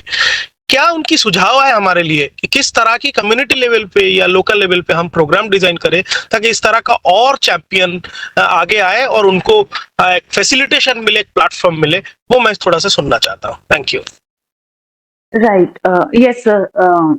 जी, तो सर ये एक मेरा यही था कि हमारा लास्ट, इसके बाद हम अपने लास्ट लेग पे जा रहे हैं, और ये लास्ट के लिए हम एक क्या रख सकते हैं, because that is what is a last portion about. So if we can hear a few things from them and then at the end we can have this platform open for suggestions from them. Thank you. Right. So Tarush, आप अपना complete कीजिए and जल्दी से अब आप कर दीजिए because we have to finish also ना, 4 बज रहे हैं। तो आप बताइए, आपका 2 क्वेश्चंस हैं कि एक, how do you feel about कि क्या रिस्क है आपके अराउंड। अब अंशुल ने रिस्क बता दिए, पहले भी हमने, संतोष सर ने भी रिस्क के बारे में बात किया, तो हमें पता लग गया कि रिस्क तो ये है। How do you feel about it as a young person, आप और आपके आसपास जो लोग हैं, young people, how do you feel about that, आप ये बताइए। एनी रिस्क जो आप देख रहे हो। ओके। तो मैम सबसे पहले मैं climate change, sorry I M interrupting you, yes climate change majorly because सबसे ज्यादा इस पूरे प्लेटफॉर्म पे अभी जो भी हैं, सबसे ज्यादा इम्पैक्ट जो यंगर लोग हैं, जितना छोटा इंसान होगा एज में, उसकी उतनी ही लाइफ बची है, उतना ही ज्यादा क्लाइमेट चेंज के इम्पैक्ट के साथ उनको रहना है। So definitely we want to hear about how you feel about climate change and your future in that scenario. Okay ma'am, climate अगर बात की जाए क्लाइमेट चेंज की, तो जिस तरह से हमें लॉस ऑफ लाइफ होती है उसी क्लाइमेट चेंज में, उसी प्रकार हमें हिमाचल की अगर बात की जाए तो यहाँ इकोनॉमिक लॉस बहुत ज्यादा है क्लाइमेट चेंज की वजह से। फॉर एग्जाम्पल अगर अभी की बात की जाए मैम, तो जिस तरह अभी हम देख रहे हैं कि इस टाइम एक बर्फबारी का सीजन है, स्नोफॉल का टाइम है यहाँ पे, और मैम शिमला में भी हाइयर रीजन पे सिसु वैली पे अभी बर्फ है, और धर्मशाला में जबकि हर साल बर्फ पड़ती है अभी तक कोई बर्फ नहीं पड़ी, जिससे टूरिज्म को बहुत ज्यादा इफेक्ट पड़ा है। और मैम अगर यहाँ से हम थोड़ा सा ऊपर जाए, त्रिउंड एक पॉइंट है धर्मशाला से ऊपर, जिसके ऊपर मैम छोटे छोटे ग्लेशियर्स हैं, पानी के सॉरी बर्फ के ग्लेशियर्स हैं जो कि अभी पिघल रहे हैं और बर्फ वहां तक भी नहीं पहुंच पा रही है। तो मैम इस वजह से आने वाले टाइम में यहाँ पे पानी की, धर्मशाला रीजन में ही एक पानी की बहुत बड़ी दिक्कत मुझे लगता है कि हमें फेस करनी पड़ सकती है। इसके अलावा मैम दूसरी चीज जो मैं कहना चाहूंगा कि लैंड सब्सिडेंस वाला जो एक केस जो मैंने आपको पहले भी बताया था कि जो यहाँ पे खनियारा रीजन में हुआ था, वो भी यहाँ पे क्लाइमेट चेंज की वजह से बढ़ रहा है। इसके अलावा तीसरी चीज जो मैं मैम इसमें बताना चाहूंगा कि जो हम देख रहे हैं आजकल हिमाचल के जो कुछ डिस्ट्रिक्ट्स में 4 लेन का काम चला है मैम, जो कि of course human induced activity है, लेकिन मैम उसकी उसमें जब हम ट्री कटिंग कर रहे हैं, जब हम पेड़ों को काट रहे हैं, तो वो कहीं ना कहीं क्लाइमेट चेंज को इसमें भागीदार होने में ज्यादा बढ़ावा दे रहा है। और जो कोटला वाला इंसिडेंट था वो भी कहीं ना कहीं 4 लेन की वजह से और ट्री कटिंग की वजह से और इस पूरे प्रोसेस की वजह से हुआ है। और इन सब चीजों की वजह से, चाहे वो ह्यूमन इंड्यूस्ड रीजंस हैं, इनकी वजह से कहीं ना कहीं क्लाइमेट चेंज को एक बहुत ज्यादा बढ़ावा मिल रहा है ma'am. Right. So yes. yes. So do you feel scared about it? Yes. आपको anxiety होती है, घबराहट होती है? बहुत ज्यादा मैम, पानी के लिए तो बहुत ज्यादा होती है कि मतलब मैं तो इमेजिन भी नहीं कर सकता मैम कि एक ऐसे प्लेस को बिना पानी के, मतलब बिल्कुल भी इमेजिन करने से ही डर लगता है मैम। तो रियलिटी में तो बहुत ज्यादा एक खौफनाक बात है मैम। तो अंजुम की तरफ जा रहे हैं, आप जल्दी से बताइए कि आपको क्या लगता है ये सब देख के कि इतना डिजास्टर हो रहा है, ये सब जो आप ऑब्वियसली आप इंस्टाग्राम पे, सोशल मीडिया पे देखते हो कि बाकी कंट्रीज में भी क्या हो रहा है, आपके हिमाचल में ऐसा हो रहा है, उत्तराखंड में हो रहा है, तो आपको कैसी फीलिंग आती है? बिकॉज आप चाइल्ड, एक वही है ना, आपका तो एज ही बहुत क्रूशियल है, you are a child as well and आप यूथ में भी हैं, तो how do you feel? And आपके स्कूल में या कॉलेज में बच्चे बाकी क्या आप बातें करते हैं इस चीज के बारे में कि क्या हो रहा है, डर लग रहा है या कुछ इस तरीके से? मैम सच में बताऊं तो एक टाइम था ना जब हमारे ये सारे topic, global warming, ozone depletion, मतलब डिफॉरेस्टेशन हो गया, सस्टेनेबल डेवलपमेंट, वो इतने छोटे छोटे से टॉपिक थे कि बस 10th में पढ़ने और पास होना है। मतलब हमारे लिए सिर्फ बुक का वो था कि बस इसे पढ़ना है और पास होना है। बट जैसे जैसे अब धीरे धीरे अलग अलग फील्ड में नॉलेज मिल रही है थोड़ी थोड़ी, तो पता लगने लगा है कि इन छोटे छोटे टॉपिक्स की कितनी डेप्थ है। नहीं तो मैं तो सोचती होती थी कि अगर ओजोन लेयर साउथ पोल में डिप्लीट हो रही है तो उसमें इंडिया का क्या लेना देना, हमें क्या ही फर्क पड़ जाएगा। बट अब जैसे पता लग रहा है कि उस डिप्लीशन से, ग्लेशियर से फ्लडिंग कितनी ज्यादा हैवी हो सकती है, तो सच में लगता है। और जैसे अभी बोलते हैं, आपने बोला कि एंजाइटी होती है कि नहीं होती है, तो ऑब्वियसली हम रीजन्स में ऐसे रहते हैं, जैसे मैं, मेरी फैमिली माउंटेन्स में रहते हैं, हम लोग धर्मशाला में रहते हैं। धर्मशाला और जो कांगड़ा का रीजन है ये अर्थक्वेक प्रोन रीजन है, तो ऑब्वियसली है कि डर तो लगता ही है। और अगर हम वासुदेव कुटुंबकम, मतलब पूरी अर्थ को एक फैमिली की तरह देखें, तो फिर तो एंजाइटी लेवल पता ही नहीं कहाँ जाएगा। तो उस तरीके से आप लोग आपस में डिस्कस करते हैं विद फ्रेंड्स, कॉलेज में ये चीजें डिस्कस करते हैं आप? यस मैम, क्योंकि स्टार्टिंग से मैं सच बोल रही हूँ, मेरा जो पेयर ग्रुप रहा है या फिर जो फ्रेंड सर्कल रहा है वो काफी ज्यादा इनोवेटिव रहा है, और मैं मतलब अच्छे फ्रेंड सर्कल में रही हूँ। तो हम छोटी छोटी चीजों को डिस्कस जरूर करते हैं, और हम सच में ये डिस्कस करते हैं कि इसका क्या रीजन रहा। जैसे अभी कोटला फ्लड्स की बात हुई, तो हमारे जो एरिया है वहां पर ना 4 लेन का रोड का काम चल रहा है, तो उस वजह से जो बारिश में इतना ज्यादा दिक्कत रहा है, कहीं पे लैंडस्लाइड्स रही हैं उस वजह से, कहीं पे फ्लड्स रहे हैं उस वजह से। और सच में लगता है, अब जैसे सस्टेनेबल डेवलपमेंट पहले एक टॉपिक लगता था, अब सच में लगता है कि सस्टेनेबिलिटी ऑफ डेवलपमेंट कितनी ज्यादा जरूरी है, नहीं तो आगे बहुत ज्यादा दिक्कत हो जाएगी। सस्टेनेबिलिटी मतलब आगे कैसे जीना है। जैसे अब पेट्रोल का ही, अभी थोड़े टाइम पहले ही 2 दिन के लिए पेट्रोल नहीं था, तो लगभग जो रोड थे उस पे क्या हालत थी, पेट्रोल पंप, जितने भी सर्विस स्टेशन थे उन पे किस तरीके से जैम था, ट्रैफिक था। तो क्या हम वो सिचुएशन सोच सकते हैं जब पेट्रोल होगा ही नहीं? क्योंकि हम जानते हैं वो नॉन रिन्यूएबल रिसोर्सेज है, उन्हें बनने में पता नहीं कितने साल लग जाएंगे। तो सच में डेवलपमेंट की सस्टेनेबिलिटी अब समझ आ रही है कि बहुत ज्यादा जरूरी है। Right, so yes that's true. तो मतलब कि आप सब लोग रिस्क को अब पर्सनलाइज कर रहे हो और अपने पर्सनल लेवल पे देख रहे हो, राइट?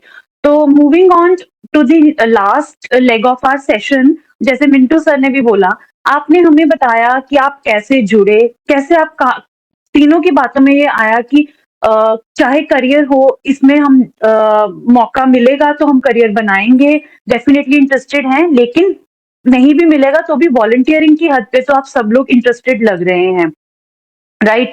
एंड कैसे हम आपको सपोर्ट किस तरीके की चाहिए रहेगी इस पूरे में? एक तो आप गवर्नमेंट ऑर्गेनाइजेशन के लेवल पे बताइए कि गवर्नमेंट से या लोकल एडमिनिस्ट्रेशन से या किसी भी इस तरीके के सरकारी इदारे से किस तरीके की आपको सपोर्ट आप एक्सपेक्ट करते हैं? क्या सजेशन है आपके हमारे लिए? और जैसे कि मिंटू सर ने बताया कि सेव द चिल्ड्रन, बाल रक्षा भारत या क्राई के लेवल पे जो कि एनजीओ है, सिविल सोसाइटी ऑर्गेनाइजेशंस हैं, उनके लिए क्या सजेशन है, वो आप लोगों को कैसे सपोर्ट कर सकते हैं? तो आप ये बहुत ही एक इम्पॉर्टेंट है, आप अपने चैलेंजेस को मद्दे, क्योंकि आपने काफी चैलेंजेस बताए हैं, तो अपने चैलेंजेस को मद्देनजर रखते हुए आप बताइए कि क्या सजेशन है आपके लिए, आपके गवर्नमेंट एजेंसीज के लिए एंड नॉन गवर्नमेंट एजेंसीज के लिए? So can we start with Tarush? Yes right. Yes ma'am. तो मैम मुझे ऐसा लगता है कि हम इस फील्ड में यूथ की बहुत ज़्यादा इन्वॉल्वमेंट ले सकते हैं। चाहे हम कोई ट्रेनिंग करवा रहे हैं, कैपेसिटी बिल्डिंग हो कि कोई भी ट्रेनिंग करवा रहे हैं, हमें मैक्सिमम टू मैक्सिमम यूथ और यूथ के साथ कुछ एक्सपीरियंस जो कि इस फील्ड में ऑलरेडी काम कर रहे हैं वो मिल के काम करें, ताकि उनकी बहुत ज़्यादा लर्निंग हो। ऑफ कोर्स एनआईडीएम और किराए और बाल रक्षा भारत के साथ तीनों के साथ मैंने ट्रेनिंग लगाई और मुझे पर्सनली बहुत ज़्यादा लर्निंग हुई है मेरे लिए। तो मैं चाहता हूँ कि कहीं ना कहीं सभी ऑर्गेनाइजेशंस को यूथ को और भी चीजों में इन्वॉल्व करना चाहिए। फॉर एग्जाम्पल जैसे कि हम सभी को पता है कि कोई भी डिजास्टर आने के लिए, जैसे कि हमारे एसडीएमपीज होते हैं, डीडीएमपीज होते हैं, डिजास्टर मैनेजमेंट प्लान होते हैं, हर डिपार्टमेंट वाइज भी डिजास्टर मैनेजमेंट प्लान होने चाहिए। और यूथ को, जैसे यूथ हैं या जो इस पे काम करना चाहते हैं, हम लोगों को या और जो फ्रेशर्स हैं उनको इस फील्ड में लाने के लिए उन्हें छोटे छोटे टास्क दिए जाएं जो कि रिलेटेड हो डिजास्टर मैनेजमेंट से। फॉर एग्जांपल हम यूथ को कह सकते हैं कि वो किसी एक पर्टिकुलर एरिया का या अपने ही कॉलेज के किसी एक डिपार्टमेंट का जहां पे वो पढ़ रहे हैं वहीं का एचआरवीसी करो, ताकि वो इसको रिलेट कर पाए, समझ पाएं और अपने साथ इसको बहुत ज्यादा रिलेट कर पाएं। और जैसे डिपार्टमेंट्स के भी हमें मान लो एचआरवीसीज करने हैं, तो उसके सब एचआरवीसीज या सब इवैक्यूएशन प्लान्स जो हमें स्कूल लेवल पे बनाने हैं या हॉस्पिटल के या किसी भी बिल्डिंग का बनाना है, तो हम यूथ की उसमें इन्वॉल्वमेंट लें, ताकि वो इन प्लान्स को बनाने में प्रिपेयर्डनेस के उस साइकिल में एक अच्छी इन्वॉल्वमेंट अपनी दे पाए मैम। तो इस तरह से मुझे ऐसा लगता है कि हम यूथ को ज्यादा इन्वॉल्व कर पाए, और यूथ के साथ और भी जो इस फील्ड में एक्सपीरियंस लोग हैं जो ऑलरेडी कई साल से डिजास्टर मैनेजमेंट में काम कर रहे हैं, वो सब मिलके इस तरह के छोटे छोटे टास्क यूथ को देकर और इन सब को देकर दिए जाएं, ताकि हम कुछ अच्छा इम्पैक्टफुल भी कर पाए मैम। तो एक आपकी बात समझ आई कि एक विद गाइडेंस ऑफ एडल्ट्स, मतलब यूथ भी एडल्ट्स ही होंगे, मतलब with guidance of seniors and experience person, and also education के लिए आप क्या फील्ड बेस्ड उनको एजुकेशन दी जाए, right? This is what you are saying. Supervision के साथ ये सब किया जाए। और मैम इसके अलावा मैम एक और पॉइंट मैं ऐड करना चाहूंगा, जैसे मैम कुछ एरियाज हैं, जैसे अगर मैं अपनी बात करूं कि मुझे मास्टर्स करनी है डिजास्टर मैनेजमेंट में, तो मुझे मैम धर्मशाला से या तो पीयू जाना पड़ेगा या तो मुझे एचपीयू जाना पड़ेगा, और मेरे लिए फाइनेंशियली वहां पे रहना 2 साल के लिए अफोर्ड करना थोड़ा सा मुश्किल है। तो कुछ ऐसी ट्रेनिंग्स और ऐसी चीजें उन क्षेत्रों की रिसर्च की जाए कि जहां पे, जैसे धर्मशाला की बात करूं तो यहाँ पे डिजास्टर मैनेजमेंट पे हम पढ़ाई नहीं कर सकते, या फिर अगर हम डिस्टेंस लर्निंग भी करना चाहें तो इग्नू में भी डिजास्टर मैनेजमेंट की मास्टर कोर्स अवेलेबल नहीं है। तो कुछ इस तरह का भी इनिशिएट लिया जाए कि जो लोग इस पे काम करना चाहते हैं या फिर जो लोग जो यूथ अवेयर नहीं है उन लोगों को भी इसके बारे में पता लगे मैम। ठीक है, तो मतलब कि प्रोफेशनल डिग्री या diploma in disaster management that can help you curve career in this, तो आप उस टाइप की कोर्स भी चाहते हैं एंड कुछ ट्रेनिंग्स भी, सर्टिफिकेट, डिप्लोमा एंड डिग्री, तीनों की अवेलेबिलिटी आप चाहते हैं कि आपके एरिया में हो। आपको इस फील्ड में करियर भी लेकर चले और इस फील्ड में और अच्छे से काम कर पाए मैम। Because you are interested in a career in this, तो Yes, आपको ma'am. एक करियर के लिए एक एजुकेशन अपॉर्चुनिटी अपने आसपास के एरिया में चाहिए। Yes ma'am. Great. Yes. Right. So that solves a lot of your challenges जो आपने पहले बताए थे कि अपॉर्चुनिटी की डर्थ है, फाइनेंशियली जो आपको इश्यूज आते हैं, so this can solve a lot of these things. Right. Yes ma'am. और इसके अलावा मैम तो- कुछ पंचायत लेवल पे भी कम्युनिटी ट्रेनिंग्स दी जाएं, डायरेक्ट पंचायत लेवल पे। जैसे जैसे अभी मैं जो ट्रेनिंग देखता हूँ मैम, कुछ स्कीम्स होती हैं जो डायरेक्ट कम्युनिटी पे काम करती हैं, बट पंचायत लेवल पे छोटे छोटे मैम हम एक कमेटी बनाएं, पंचायत लेवल की कमेटी हो जो शफल भी करते रहे मैम टाइम टू टाइम, और काम भी करे मैम, मॉक ड्रिल्स या इस तरह की एक्टिविटीज जो हम पंचायत लेवल पे। पंचायत लेवल पे यूथ की कमिटीज। यस मैम, यूथ की, और मैम उसमें कुछ एक्सपीरियंस लोग भी हों वहाँ के इन्वॉल्व हों मैम, जो सुपरविजन और गाइडेंस के लिए वहाँ पे अवेलेबल हों। और क्योंकि मैम यूथ के पास ज्यादा एनर्जी है, वो ज्यादा इस पे काम कर पाएंगे, मॉक ड्रिल्स और इस तरह की ज्यादा परफॉर्मेंसेस कर पाएंगे। तो टाइम को भी हम लोग को ध्यान में रखना है। I can see lot of questions in the chat box also. Yes, sir. After that we have moving on to Anshul. Anshul, ये सारे सजेशन तो तरुष ने हमें दे दिए, इसके अलावा आपके पास जो आपने काफी चैलेंजेस बताए उसको डील करने के लिए कोई सजेशन हमारे लिए, अदर देन दीज, ये एजुकेशनल अपॉर्चुनिटीज के लिए and collaboration and task oriented जो इन्होंने बताया है, उसके अलावा आपके पास क्या सजेशंस हैं? मैम मेरा तो मानना है मैम, जैसे टीचर्स की जो जितने भी हमारे टीचर्स हैं ना, उनकी ट्रेनिंग हो, उनको बताया जाए कि आप जैसे उनकी 5 डे की 10 डे की ट्रेनिंग हो, उसमें उनको क्लाइमेट चेंज के बारे में, हर चीज के बारे में बताया जाए, और बाद में वही ट्रेनिंग जो उनको वहां बता रहे हैं, वही, क्योंकि टीचर ही हमें सब कुछ बताता है, हमारा सब कुछ पूरा हर चीज के बारे में, वही वो जो हम सिखा रहे हैं कैपेसिटी बिल्डिंग, वही पूरे स्कूल में उन सबको बताएं। इस तरह भी काफी हम क्लाइमेट चेंज को रोक सकते हैं मैम। और साथ में एक और चीज मैम, मैं मोस्टली देखता हूँ जब भी हम हॉस्पिटल में देखते हैं, स्कूल में देखते हैं, कॉलेज में देखते हैं, वहां लगे फायर एक्सटिंग्विशर, वो हमें चलाने आते नहीं है, बल्कि अगर ऐसा इनके डिजास्टर हो जाए तो हमारे पास वो प्रॉपर ट्रेनिंग नहीं है किस तरह हमने फायर एक्सटिंग्विशर चलाने हैं, किस तरह आग को रोकना है, या केमिकल बायोलॉजी का जो आजकल का डिजास्टर जो आने वाले किस न्यूक्लियर पावर से मतलब लड़ाई लड़ेंगे, उसमें हमें कैसे बचना है, तो उस तरह की ट्रेनिंग भी होनी चाहिए मैम। इन फ्यूचर में हम सबको ये ट्रेनिंग होनी चाहिए। ठीक है, और उसके लिए जो आप बोल रहे थे कि आपको जो पर्सनली इश्यूज आते हैं फाइनेंशियल, उसके लिए क्या सजेशन है? Because that's a very very real thing, और वो हर यंग पर्सन को इश्यूज आएंगे फाइनेंशियल के, फाइनेंशियल चैलेंजेस, उसके लिए क्या सजेशन है क्विकली आप दे दीजिए, क्योंकि that's a very real challenge that every one of you have spoken about. Financially challenge तो मैम बहुत आते हैं, वैसे तरुष ने सारे टॉपिक कवर कर दिए। वैसे हमारे लिए कुछ ऐसी जिसमें जॉब्स होनी चाहिए इसमें, जैसे हम जैसे एनडीआरएफ या एसडीआरएफ की तरह से रिस्पॉन्स टीम में काम कर सके, जिसमें हम हमारी भी थोड़ी अर्निंग हो जाए, ताकि हम सोसाइटी में भी काम भी करें, कम्युनिटी के साथ काम करें, थोड़ी अर्निंग भी कर लें। जी जी जी, राइट, ठीक है। एंड अंजुम आपने बहुत सारे चैलेंजेस बताए थे, एक तो सेफ्टी का, एक की कभी समझ में नहीं आता है कि क्या करें, उसका तरुष ने काफी अच्छे सजेशंस दे दिए हैं कि कोलैबोरेशन विद एडल्ट्स। तो आप बताइए जो आपने स्पेसिफिक बताए थे, सेफ्टी और फाइनेंशियल चैलेंजेस, एंड एक आपका वो था सोसाइटल चैलेंजेस फॉर गर्ल्स। तो ये 2-3 चैलेंजेस के लिए आपके क्या सजेशन है कि गवर्नमेंट या नॉन गवर्नमेंट एजेंसीज क्या कर सकती हैं? मैम सबसे ज्यादा तो मैं यही बिलीव करती हूँ कि जो डिजास्टर मैनेजमेंट है ना, उसे एक वाइडर सब्जेक्ट करिकुलम में इंड्यूस किया जाए सच में, क्योंकि मैंने भी डिजास्टर पढ़ा है, वैसे सबने थोड़ा थोड़ा डिजास्टर पहले से पढ़ा होगा, बट कितना सीरियस टॉपिक है, कितना डीप टॉपिक है, ये तब तक नहीं पता लगेगा जब तक इसका एक अलग से एक मतलब वाइडर सब्जेक्ट की तरह से नहीं देखा जाएगा। मैम उसके अलावा जैसे अभी आपने बोला कि फैमिली वगैरह, तो उसका सबसे इजी जो तरीका मुझे लगता है वो अवेयरनेस ही है। जब पता लगेगा कि डिजास्टर मैनेजमेंट में एक फील्ड है, तो वो लोग भी सिक्योर फील करेंगे, फैमिली भी, सोसाइटी भी। कभी कभी तो खुद को नहीं पता लगता है कि कोई पूछ ले कि क्या कर रहे हो, कहाँ जा रहे हो, तो किस तरीके से जवाब देना है। तो वही बात है कि जैसे डिजास्टर मैनेजमेंट को समझाना इतना मुश्किल नहीं होना चाहिए, वो लोग अवेयर हों, थोड़े बहुत अवेयर हों कि डिजास्टर मैनेजमेंट एक फील्ड है जिसमें काम किया जाता है और जिसमें इनरिस्पेक्टिव ऑफ जेंडर हर बंदा काम कर सकता है। और इसके अलावा मैं सच बोलती हूँ तो मैंने जैसे जो पहली ड्रिल है वो भी आकर जब मैं फील्ड में जुड़ी हूँ तब की है।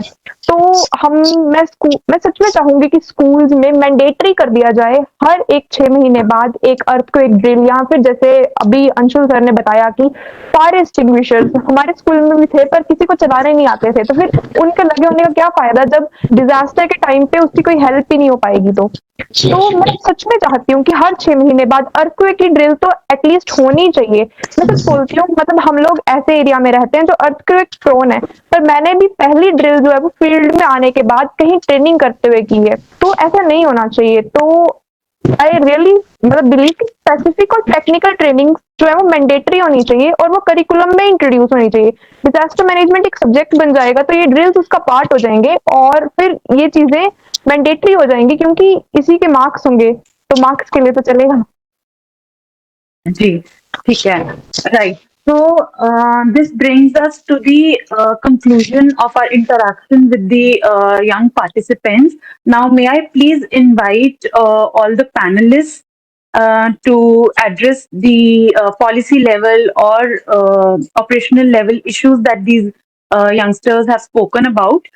And before that, should we go for questions before that or after that? Raka sir? I think we should go ahead with the questions in the chat box, and after that, Professor Santosh is still now with us.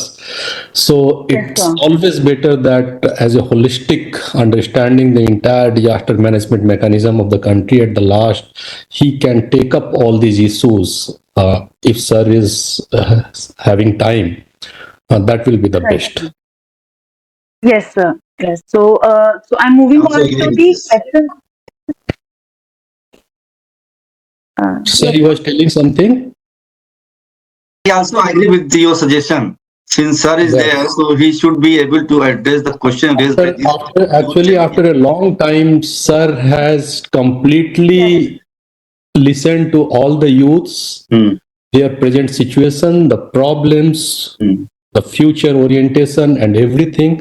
So, since he is there, so he will be the best person to conclude everything, no doubt about it. So, first, go ahead with the questions in the chat box, and after that, we'll request Professor Santosh to sum up.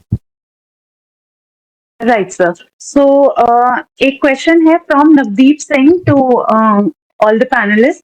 Delhi के हिंदी में बोला है उन्होंने, दिल्ली के अंदर जो आपदा मित्र training है उन्हें स्कूल के अंदर ट्रेनिंग देने के लिए क्यों नहीं लाया जाता जिला आपदा प्रबंधन के द्वारा? So this is sort of a policy level question.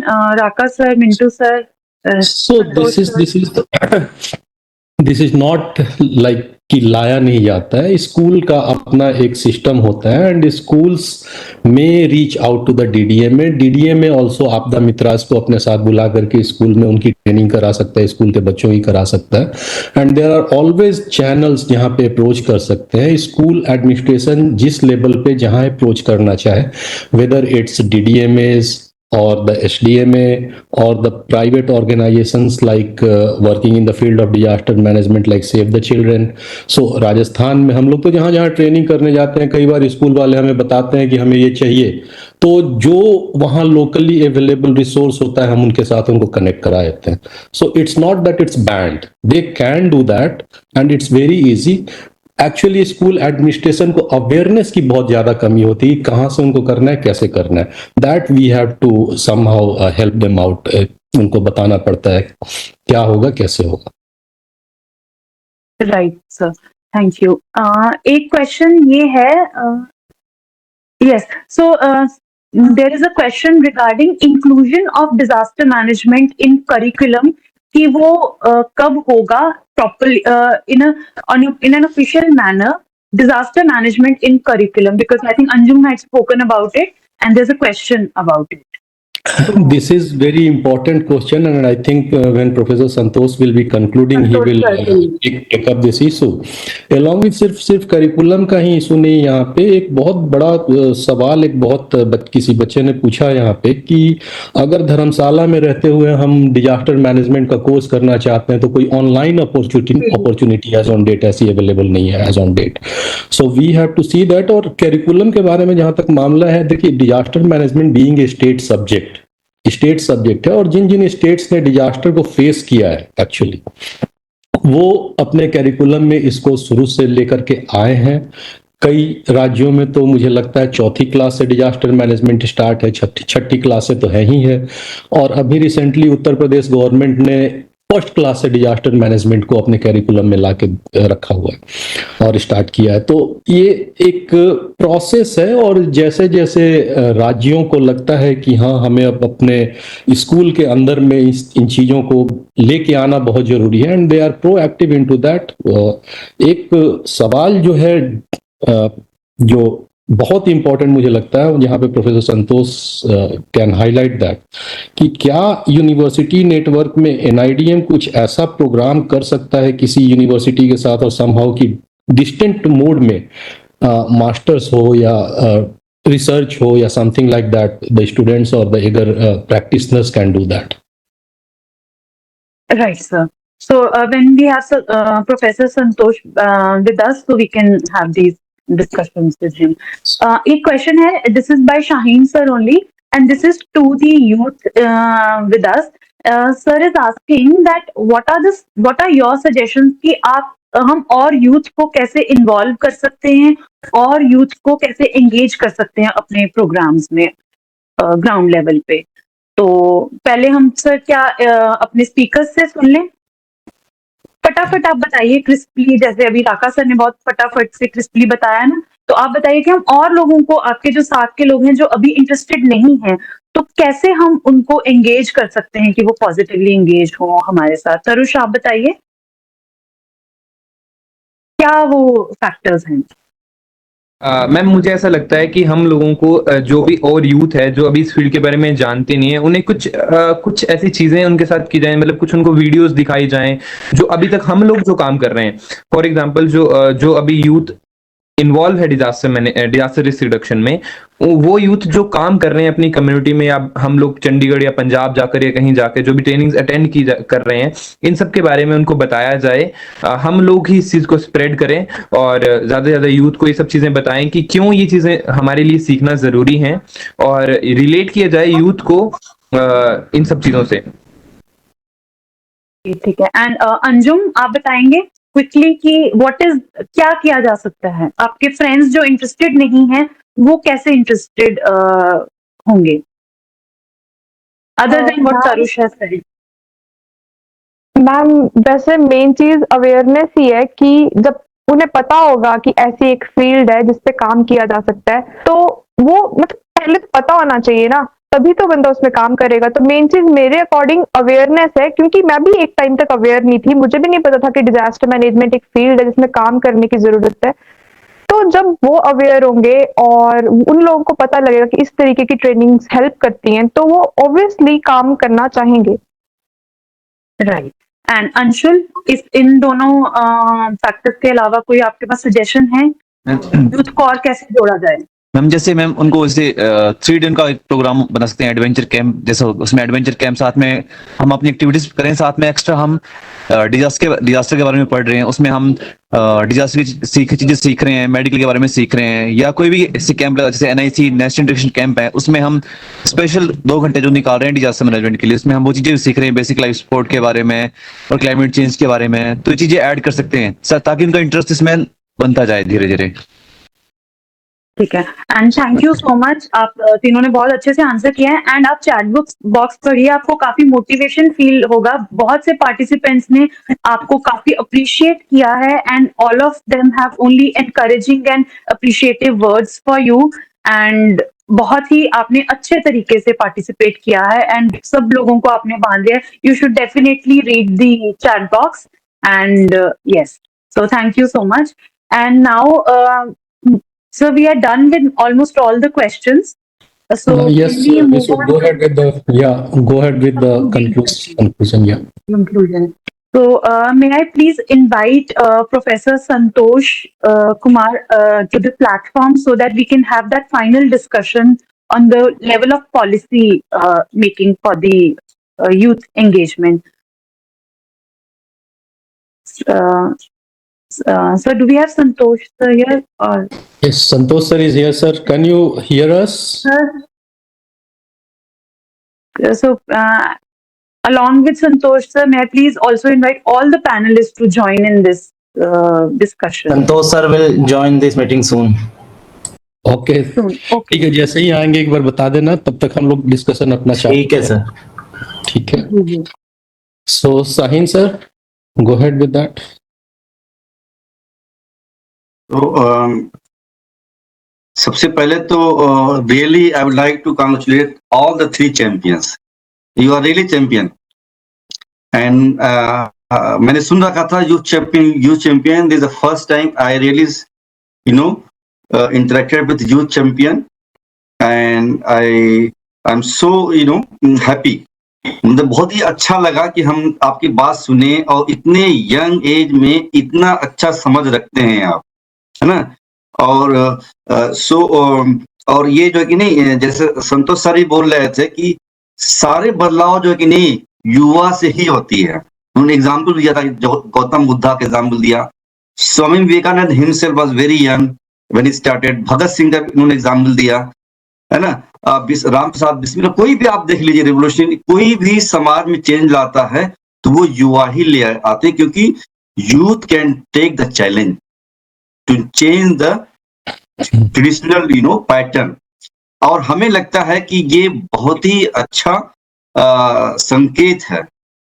ये यूथ की आवाज जो मैंने सुनी है, धर्मशाला के जो यूथ हैं, ये अच्छा संकेत है बदलाव का, सोच में बदलाव का। और आज आप लोग एक हैं, कल हमें लगता है कि ये पूरा धर्मशाला और हिमाचल के यूथ आप लोगों के साथ जुड़ेंगे। क्लाइमेट चेंज की ना बात करेंगे, बल्कि कैसे जो है क्लाइमेट चेंज को पॉजिटिव चेंज लाया जाए, लोगों की सोच में कैसे हम जो बदलाव आ रहे हैं, जो 4 लेन की बात कर रहे थे, जो टनल की बात कर रहे हैं, कैसे इसको हम रोका जा सके, समाज इसको जो है बदलाव लागे। ये बदलाव जो है मुझे लगता है is a good beginning and I wish you all the 3 champions all the best for the future. And हम लोग आपके साथ हैं, do let us know if any kind of support we can provide you all. Thank you. Thank you so much, sir. And over to Raka sir. Raka sir का because हमने बातें start कर दी, वो करने में ना तो शाहीन सर का प्रॉपर इंट्रोडक्शन हो पाया, ना तो doctor Raka. No need of introduction. We all are youths today, so no need of introduction here. It will just waste our उनको time. ये तो पता होना चाहिए ना कि आप कौन सी ऑर्गेनाइजेशन के साथ हैं। Doctor Shaheen Ansari is an education and emergency specialist with CRY child rights and you, जो कि एक एनजीओ है। Doctor Kumar Raka is the senior programme officer with CCDRR centre of NIDM। So over to you, Raka sir. Thank you very much, Dolphis. Actually, this is the first time after a long period we are having a lot of webinars every month. हर महीने 2-3 तो करते हैं। जो real experience और connect in युवाओं का आपदा प्रबंधन के साथ और क्लाइमेट चेंज के साथ आज सुनने को और देखने को मिला। Throughout the webinar, everyone was just appreciating their connect with the issue, first thing. So first of all, hats off to all of you, Tarus, Ansul and Anjum. आप लोगों से बहुत पुराना जुड़ाव रहा है हमारा, अब तो लगता है 3 साल होने को हैं।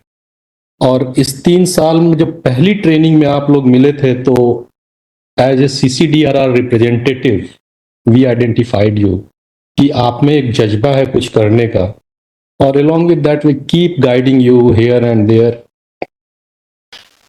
और आज ये देख करके बहुत अच्छा लग रहा है कि अपने अपने लेवल पे जो मनोबल आपके अंदर है, जो एक प्रयासरत हैं आप लोग, और जो एक फ्यूचरिस्टिक आने वाले समय के लिए सोच रखते हैं, वो काबिले तारीफ ही नहीं है। I hats off to you, all of you. Second thing is that, देखो, जहां युवाओं की बात तो संतोष सर ने की, साहिन सर ने की, मिंटू दा ने की, और नो डाउट अबाउट इट कि युवा ही है जो कल की शक्ति है हमारी। डेटा वेटा पे मैं नहीं जाऊंगा कि India is the one of the youthful nation and ये वो। कल के बच्चे आज के युवा हैं, और आज के युवा जो हैं कल के हमारे रिस्पॉन्सिबल सिटीजन्स हैं, और आज जो रिस्पॉन्सिबल सिटीजन्स हैं कल वही हमारे सीनियर सिटीजन्स हो जाते हैं। संतोष सर अभी यही बात कह रहे थे।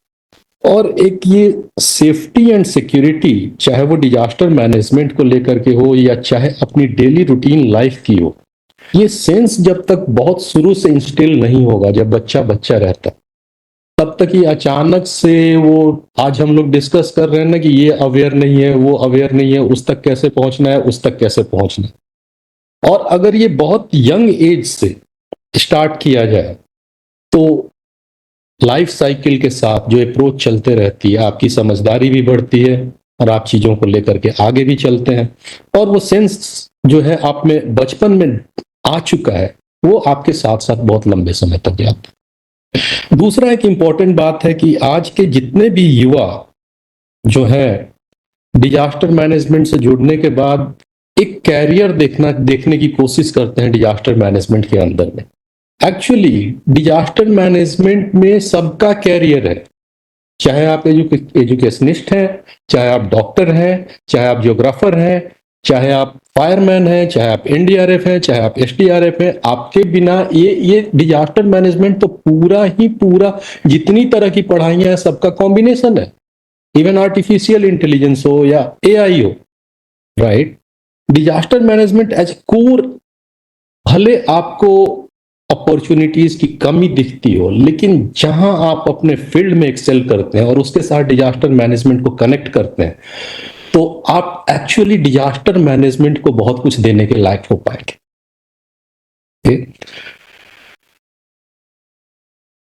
तीसरी बात, एनआईडीएम सीसीडीआरआर का पर्पस ही यही है। ये प्रोफेसर संतोष कुमार के मार्ग निर्देशन में नेपाल भूकंप के बाद एक्चुअली जब ग्राउंड पे सर लोग काम कर रहे थे और वहां उन्होंने देखा कि फैमिली, जैसे अब हमारे युवाओं ने भी अपने को कनेक्ट किया कि घर गिर गया था तो बच्चे कैसे रो रहे थे या पेरेंट्स कैसे रो रहे थे, तो वो स्थिति जो आपदा के बाद होती है वो बड़ी विचलित करने वाली होती है। उसमें एक तो फैमिली के ऊपर प्रभाव होता ही होता है, साथ में साथ सेपरेशन जो हो जाता है बच्चों का, चाहे वो कोविड-19 हो, चाहे केरला फ्लड्स हो, चाहे उसके पहले सुनामी हो, जो बच्चे सेपरेटेड हो जाते हैं उनकी भी लाइफ क्या होगी, कैसे होगी, ये बड़ा एक मुश्किल वाला सवाल बन जाता है। इन्हीं चीजों को ध्यान में रख करके सीसीडीआरआर सेंटर का इस्टेब्लिशमेंट ही हुआ है कि वो सारे स्टेक होल्डर्स जो कि बच्चों के साथ काम करते हैं उनके अंदर एक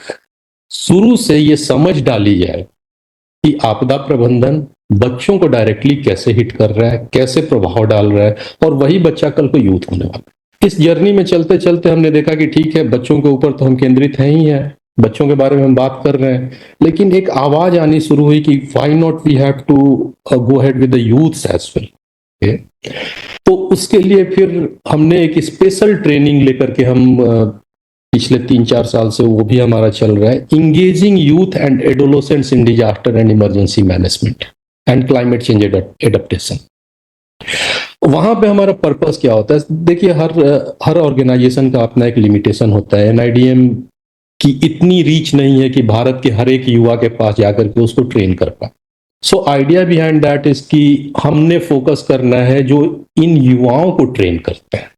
लाइक आप एनसीसी के और एनएसएस की बात अभी कर रहे थे, तो अगर जो ट्रेनर आपको ट्रेन कर रहा है आपके युवा अवस्था में, उसके अंदर हम अगर डिजास्टर मैनेजमेंट और क्लाइमेट चेंज के मुद्दे क्या हैं, इसको सस्टेनेबल डेवलपमेंट के साथ कैसे जोड़ा जा सकता है और उस पर कैसे एक मतलब सस्टेनेबल फ्यूचर की तरफ एक आगे बढ़ा जा सकता है। अगर ये ट्रेनर्स ये समझें और वो जो युवाओं के साथ जुड़े हैं, जिनके साथ दिन रात वो काम कर रहे हैं, then the things will be much more easier दूसरी चीज, एक बार जो युवा ट्रेन होता है, सपोज दैट एक ट्रेनर आप आए, आपने हमसे ट्रेनिंग ली और आप अपने एरिया में जाकर के इतने सारे युवाओं के साथ जोड़ते हैं, देखते हैं, पहले से भी आप काम कर रहे होंगे और उसके बाद आपको और भी कई सारी नई चीजें जानने को मिली होंगी, समझने को मिली होंगी, उसके बाद आप और लोगों को अवेयर कर रहे हैं। तो this is the way actually what is needed at the society. Apex level से जो चल रहा है वो तो चल ही रहा है, बट ग्राउंड लेवल से भी इनिशिएटिव होना चाहिए। अदरवाइज जब दोनों ये कनेक्ट नहीं होगा फिर बड़ा मुश्किल हो जाता है कि इतने बड़े पॉपुलेशन में इतने सारे युवाओं तक कैसे पहुंचा जाए। So both this approach is very very important, top down and bottoms up. इसका कॉम्बिनेशन होने के बाद ही हमें लगता है कि हम एक सस्टेनेबल इंडिया की बात कर पाएंगे, जहां पे खास करके क्लाइमेट चेंज को और डिजास्टर मैनेजमेंट को ध्यान में रखते हुए हमारा जो आज का युवा है कल को बहुत ज्यादा सशक्त फील करेगा। ये एंजाइटी जो है आज आपदा को लेकर के या क्लाइमेट चेंजिंग कंडीशंस को लेकर के, जिस तरह से आप लोग समझ रहे हैं, मुझे एक वाकया याद आ गया। मैं अभी शाहीन भाई भी थे वहां पे, शिमला की ही बात है, I think Shimla last training जब हम लोग कर रहे थे मसोबरा में, तो ड्राइवर से हमने पूछा कि इतना सारा क्लाइमेट चेंज चल रहा है अभी, हाँ क्या होगा इसका आने वाले फ्यूचर में इसका क्या हो सकता है? आपको कुछ लगता है कि ये कुछ आपके एरिया को या आपके लाइफ स्टाइल को अफेक्ट कर रहा है? तो उस ड्राइवर ने जवाब दिया, सर मैं इतना पढ़ा लिखा तो नहीं हूं, बट कुछ हो तो रहा है जरूर, कुछ प्रॉब्लम्स तो जरूर है। तो शाहीन भाई ने बोला कि क्या किस तरह का प्रॉब्लम है, रोजगार के ऊपर कोई असर पड़ रहा है या कुछ इस तरह का हो रहा है? उसने बोला कि नहीं सर, रोजगार तो बढ़ गया है, जब सड़कें बनाई जा रही हैं और बिजनेस बढ़ रहा है तो रोजगार तो बढ़ रहा है, तो फिर क्यों आप परेशान हैं? तो बात वही है कि जो बारिश पहले होती थी वो आज नहीं हो रही, इतना तो उसको भी समझ। जो स्नो पहले पड़ता था वो उतना आज नहीं पड़ता, इस बात की समझ उसको तो है ही। सो ये कनेक्शन जो मासेस में है, इस कनेक्शन को और उभारने का सिर्फ और सिर्फ एक तरीका युवा ही है, जो कि ग्राउंड लेवल पे हैं, कम्युनिटी के साथ हैं। और जब ये युवा समझते हैं तो कम्युनिटी को समझ आनी ही आनी है। एक बहुत बड़ा और सवाल था, पेरेंट्स नहीं मानते हैं। कहीं कहीं बीच में आया था कि पेरेंट्स को कन्विंस करना बहुत मुश्किल होता है। एक्चुअली कई बार पेरेंट्स का अपना एक डर होता है, जिसकी वजह से उनको लगता है कि पता नहीं ये ठीक है या नहीं है, टाइम बर्बाद हो रहा है, कैरियर को छोड़ करके बच्चा मेरा कुछ और करने में लगा। वो उनका पेरेंटल कंसर्न है, लव है, अफेक्शन है। लेकिन आप वही देखिए, वो लव अफेक्शन, बच्चा खाना क्या खाएगा इसमें दिखता है आपको। घर में खाना बनाने के पहले वही पेरेंट बच्चे से पूछते हैं कि आप खाओगे क्या, चाहे लंच में या डिनर में।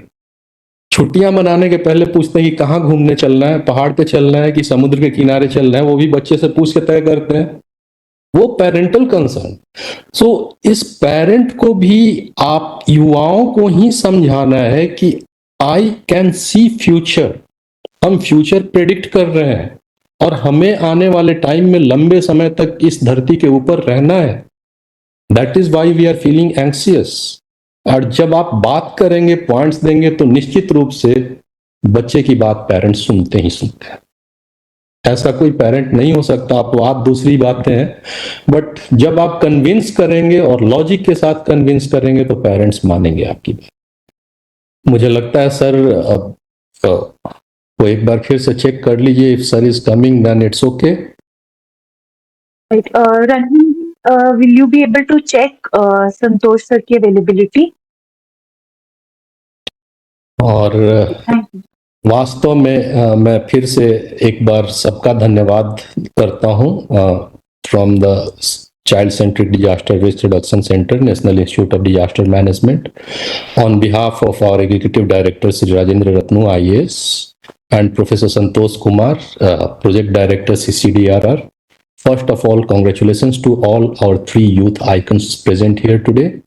And also, I would convey my heartful thanks to Shahin sir and entire CRY organization, Dolphy Raman, Mintu Devnath ji, and entire Bal Raksha Bharat Save the Children team. And I think कि आप लोगों के मार्गदर्शन में हमारे युवा 3 तो यहाँ प्रेजेंट है, बट मिंटू दा बात कर रहे थे 3 से 300, 300 से 3000, 3000 से 3 लाख। लक्ष्य हमारा यही है कि हम सब तक पहुंचे और जितना अपने लेवल पे हमसे हो सकता है, without any deviation, we have to do that. There are miles to go before we sleep. Thank you very much. Over to you Dolphin. Sir Santosh sir अभी दूसरे प्रोग्राम में हैं तो ज्वाइन नहीं कर पाएंगे।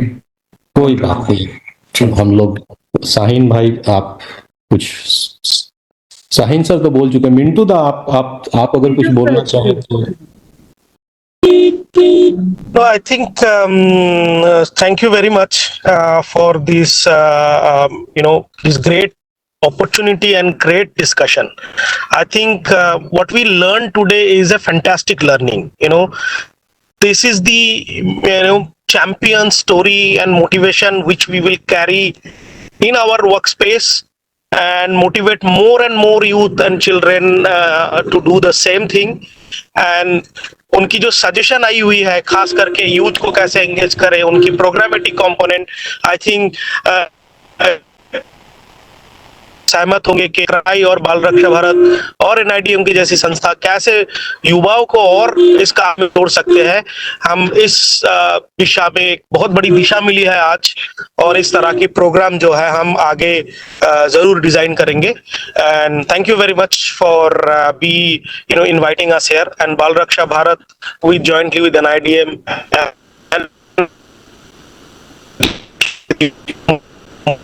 Thank you very much, Mintu. Thanks a lot. Thank you, sir. And with this, we conclude our session today.